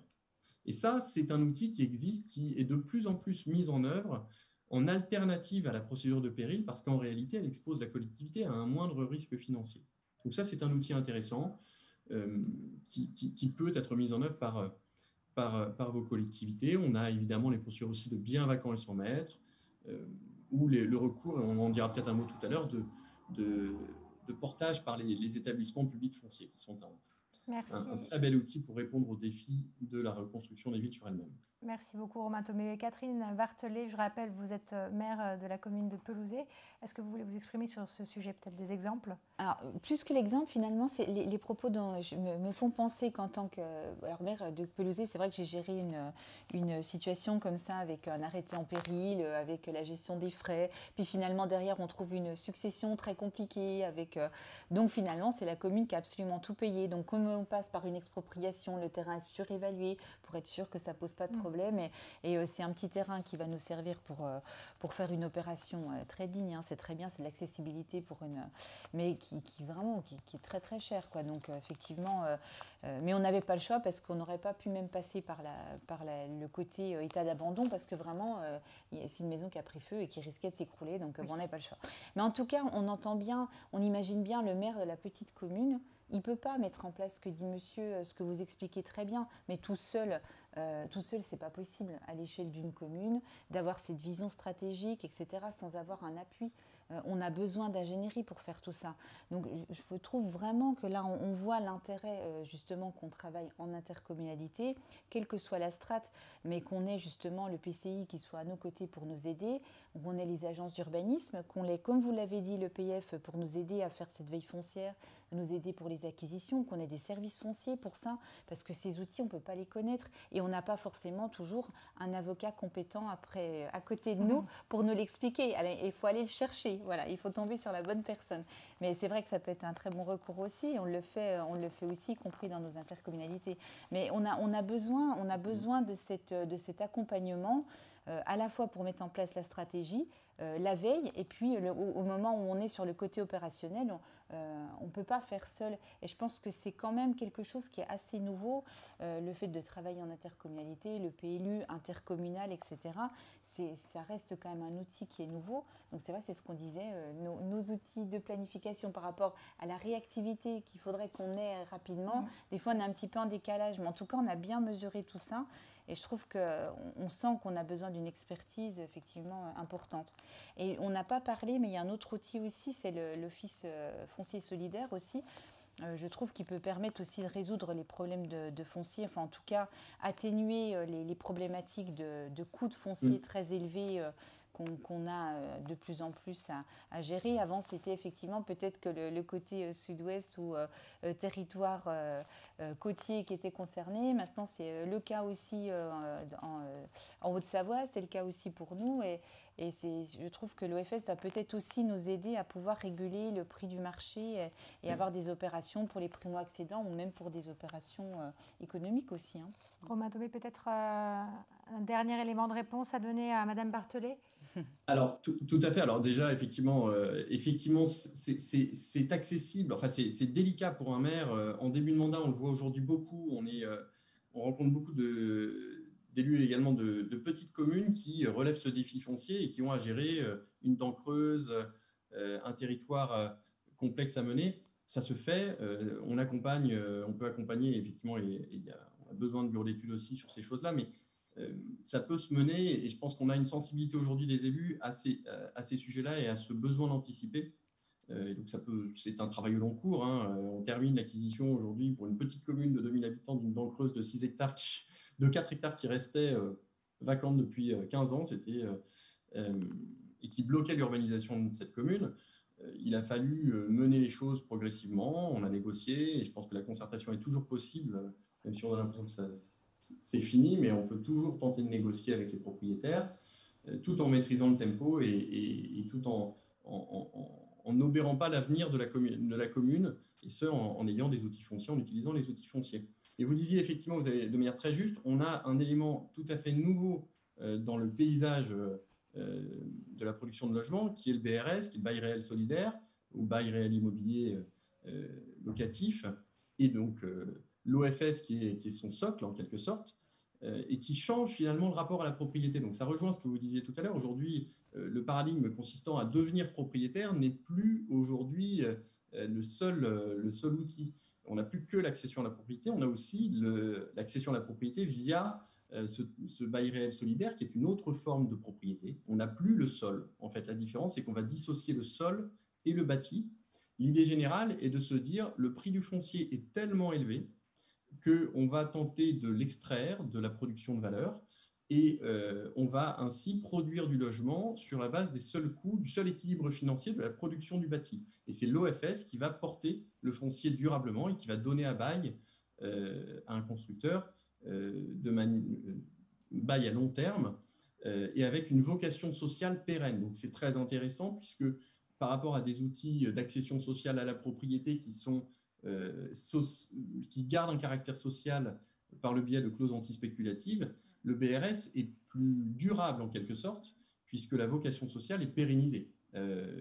En cas de cession, le BRS est rechargé en quelque sorte, et donc on pérennise cette vocation sociale. Donc c'est là encore une autre évolution du mode d'habiter, pour reprendre la thématique générale, et on le voit pratiquer un peu partout. On l'a vu à Lille, on l'a vu à Rennes, on l'a vu on le voit à Bordeaux, et on le voit effectivement aujourd'hui sur tous les territoires français, avec un vrai succès, mais ça pose quand même un problème de concurrence entre les différents dispositifs. C'est-à-dire que si sur une même opération, on a à la fois un BRS et de l'accession sociale, je le vois à Bordeaux, si on a du BRS qui sort à 2300 € du mètre carré, on va avoir de l'accession sociale qui va sortir à 2400 € du mètre carré.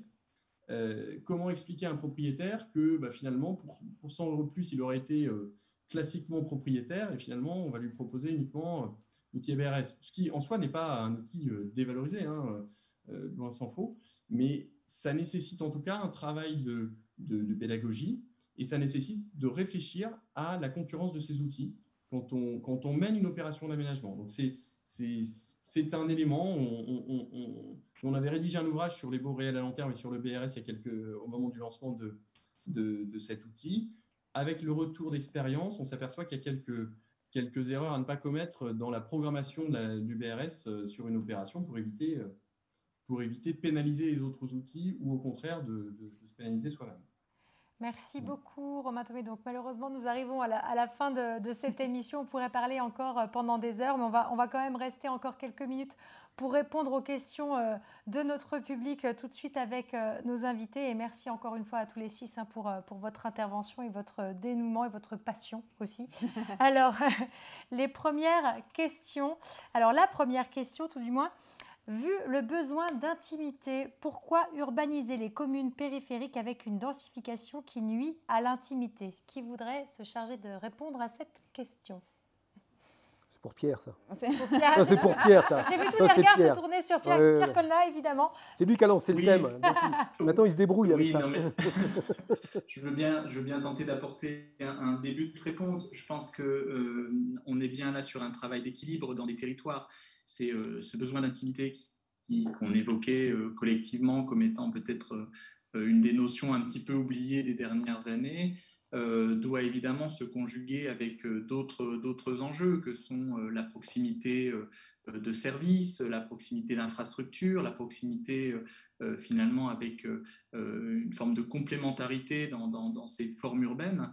Et on sait bien que le tissu qu'on pourrait appeler le plus diffus, c'est-à-dire qu'on est même au-delà de la deuxième couronne, on est sur du péri-rural, du péri-urbain pose des vraies questions d'accessibilité. Donc l'ajustement dans nos politiques d'aménagement et nos politiques foncières, évidemment, elle tend à regarder cette deuxième couronne ou cette première ou deuxième couronne qui est porteur de gisements. Alors on parle de gisements fonciers, mais elle est porteur de gisements je vais peut-être dire d'intensité, c'est-à-dire de lieux dans lesquels on va pouvoir un petit peu se frotter, se croiser, en essayant évidemment de gérer ces niveaux d'intimité qu'on évoquait.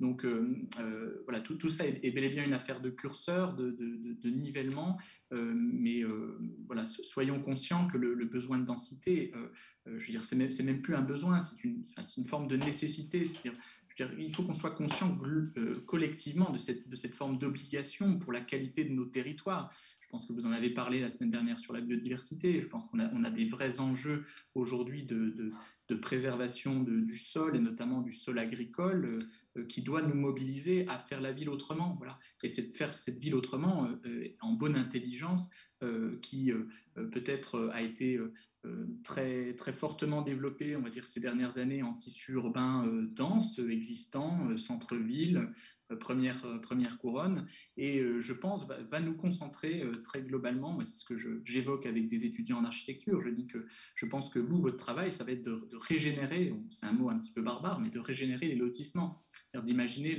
la manière dont on raccroche les lotissements soit à la ville, soit à la campagne, mais il va bien falloir qu'on en fasse quelque chose de ce tissu qui est peu dense, qui est énergivore, enfin en tout cas qui pose des tas de problèmes de gestion énergétique, qui pose également des tas de problèmes de coûts d'entretien. Je parlais des infrastructures, des réseaux, qui coûtent extrêmement cher à la collectivité. Donc c'est une forme qui n'est aujourd'hui pas aboutie, on va le dire comme ça. Et je pense qu'une vraie qualité d'une forme urbaine, c'est qu'elle évolue dans le temps. Donc il faut qu'on se donne les moyens de faire évoluer aussi cette deuxième couronne. Merci Pierre. Anne voudrait ajouter quelque chose. En fait, moi je voudrais juste parler d'un aspect plus social, c'est-à-dire qu'il me semble qu'il faudrait peut-être aussi mieux gérer l'intimité avec plus de médiation entre les individus. Et les Canadiens aujourd'hui développent beaucoup de métiers de médiateurs pour essayer de faire mieux discuter les individus, notamment sur ce problème de la densité. Et que dans les quartiers ou dans de l'habitat partagé, finalement, l'intimité, elle se décide aussi collectivement sur ce que l'autre est capable d'accepter. Et peut-être y a-t-il à encourager justement ces métiers de médiation pour essayer de plus discuter de quel cadre de vie on veut, comment est-ce qu'on veut vivre les uns avec les autres. Et je pense que ça passe aussi par la gestion non seulement du foncier, mais aussi de la relation sociale, finalement. Je vais reprendre les propos de Jean-Yves Chapuis, l'humain au cœur du projet urbain. C'est voilà. Tout à fait ça. Très bien. Alors, deuxième et dernière question avant de conclure cette émission. Quelle place a la végétation dans les espaces plus denses, des espaces verts partagés ? François Bélanger. Quand vous dites végétation, en fait, il y a toutes les formes. Il y a dans l'espace public partagé, il y a dans la maison, il y a sur éventuellement les espaces privés, terrasses et jardins. C'est-à-dire qu'aujourd'hui, en fin de compte, les plantes, vous pouvez en mettre partout. Et c'est même d'ailleurs devenu un problème, c'est devenu du greenwashing. C'est-à-dire qu'aujourd'hui, vous regardez un promoteur, il te met du béton, il badigeonne ça en verre, il roule la poule, c'est vendu, quoi. Voilà. Non, mais c'est parce que les imaginaires, ils sont là. On peut faire donc, une vraie végétalisation. Non, mais interdit. Évidemment, ce que je veux dire, c'est qu'il n'y a pas de... Ouais. On peut tout faire aujourd'hui. Bon, après, on peut se poser des problèmes. Vous savez, les murs végétalisés, on s'aperçoit qu'aujourd'hui, ce n'est pas forcément des bonnes solutions. Enfin, il y a plein de problèmes et tout. Mais fin de compte, il n'y a pas de rapport. Aujourd'hui, il faut quand même comprendre qu'on est en train de basculer. Par exemple, à Londres, ils sont en train de réfléchir en disant, nous, on est la capitale industrielle. On a fait la ville telle du 19e, du 20e, on a été le cœur du monde. Tout ça. Du béton, on urbanise tout ça. Aujourd'hui, ils disent, non, on va arrêter ça, on va complètement réinverser, on va mettre la nature. Donc, ils vont reprendre les rues. Ils commencent par les rues, les petits oiseaux, tout ça. Donc, ils mettent le vivant autour du truc. Après, ils disent, on va repenser les viabilités et tout ça. Ils vous refont un plan, et l'ambition, lorsque vous avez l'agence d'urbanisme l'équivalent de l'agence d'urbanisme de Londres, ils disent, on va repenser Londres comme un parc naturel. Et en fin de compte, avec un vocabulaire, comme s'ils parlaient de la Vanoise. Enfin, je caricature, hein, mais c'est ça. Mais l'idée, c'est pas de dire ils vont détruire le bâti, mais c'est de dire, voilà, pendant 20 ans, c'était le siècle de la machine, de la technique, le 21e va être le siècle du corps, donc on va mettre le corps actif, le sportif, on va mettre la nature, tout ça. Et donc, ils sont en train d'inverser. Et à partir du moment où vous inversez ce discours-là, vous faites un nouveau récit urbain, parce que qu'est-ce qu'on vient de raconter là pendant 1h30 ? C'est un manque de récits désirables, mais un manque de récits désirables par tout le monde. Ensuite, là, nous, on raconte des récits d'élus, des récits de techniciens, des récits de juristes, de sociologues, mais un récit. Et comme en ce moment, ça se cherche, la première question, la fille qui pose la question sur l'intimité, ou le mec, j'en sais rien, mais c'est quoi ? C'est quelqu'un qui doit être en périurbain et puis qui se dit, mais pourquoi ils arrivent, quoi ? Mais il faut vous expliquer. En effet, la Bretagne, je parle de la Bretagne, on va gagner 400 000 habitants en 50 ans. Il va bien falloir les mettre quelque part, ces gens-là. Donc, on sait qu'on va être dans des bouleversements. Disons les choses franchement, remettons les choses à plat, remettons ça en perspective, et sur la nature, en fin de compte, avant il y avait la vie et la nature, aujourd'hui on a compris que ça s'inverse, on n'est plus là-dessus, vous le disiez tout à l'heure très bien, on est sur ces basculements, sur ces renversements, donc à la limite, je veux dire, la nature, ça se règle soit chez Truffaut, allez, je caricature, mais ça peut se régler non, mais 50 000 autres moyens. Chez Leroy Merlin, ils disent le jardin, c'est la 5e pièce.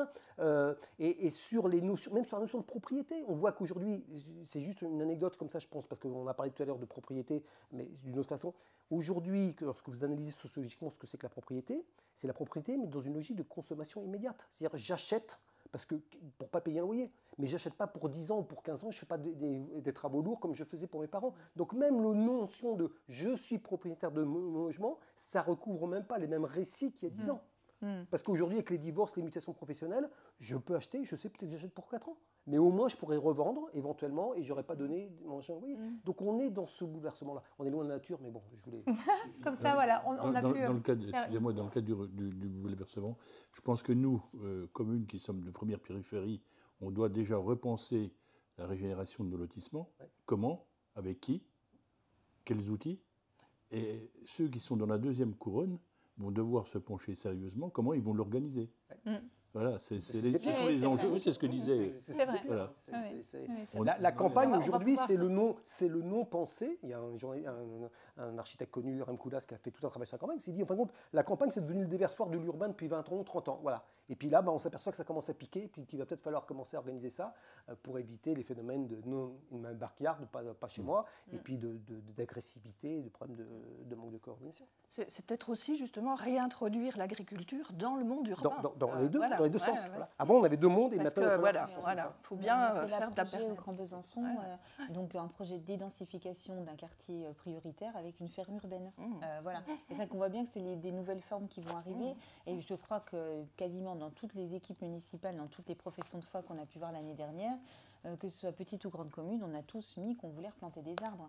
Et on ne l'a pas juste mis parce qu'on sent bien que c'est une attente. Et des arbres hors forêt, parce que ça en forêt, on le fait depuis longtemps, mais des arbres hors forêt, et on sent que c'est une vraie attente des gens, à la fois pour créer les îlots de fraîcheur, mais pour le plaisir, pour l'arbre qui est un lieu où on se rencontre, pour tout ça. Quoi, hein. Les deux imaginaires urbains aujourd'hui, c'est la forêt et la ferme.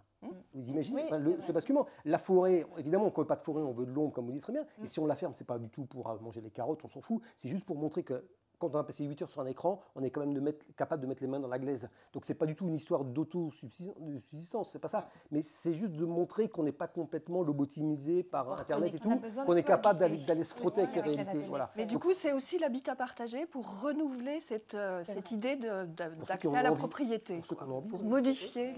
Vous avez du pain sur la planche, j'ai envie de vous dire. C'est génial, il y a plein de trucs à faire. Exactement, il y a beaucoup de choses à faire et on pourra se retrouver dans quelques années et je pense parler de tout toutes ces évolutions. Merci beaucoup à tous les 6 d'avoir participé à cette émission. Merci à vous qui nous avez suivis pendant 1h30. Une 3e émission va arriver prochainement qui portera sur le développement des énergies renouvelables. Donc, le SM Scott et l'ODAB vous donnent donc rendez-vous très, très, très bientôt. Donc, restez connectés et merci à tous. On vous souhaite une belle soirée. Merci. À bientôt. Merci à vous. Merci. Bonsoir. Bonsoir. Bonsoir. Bonne soirée à tous.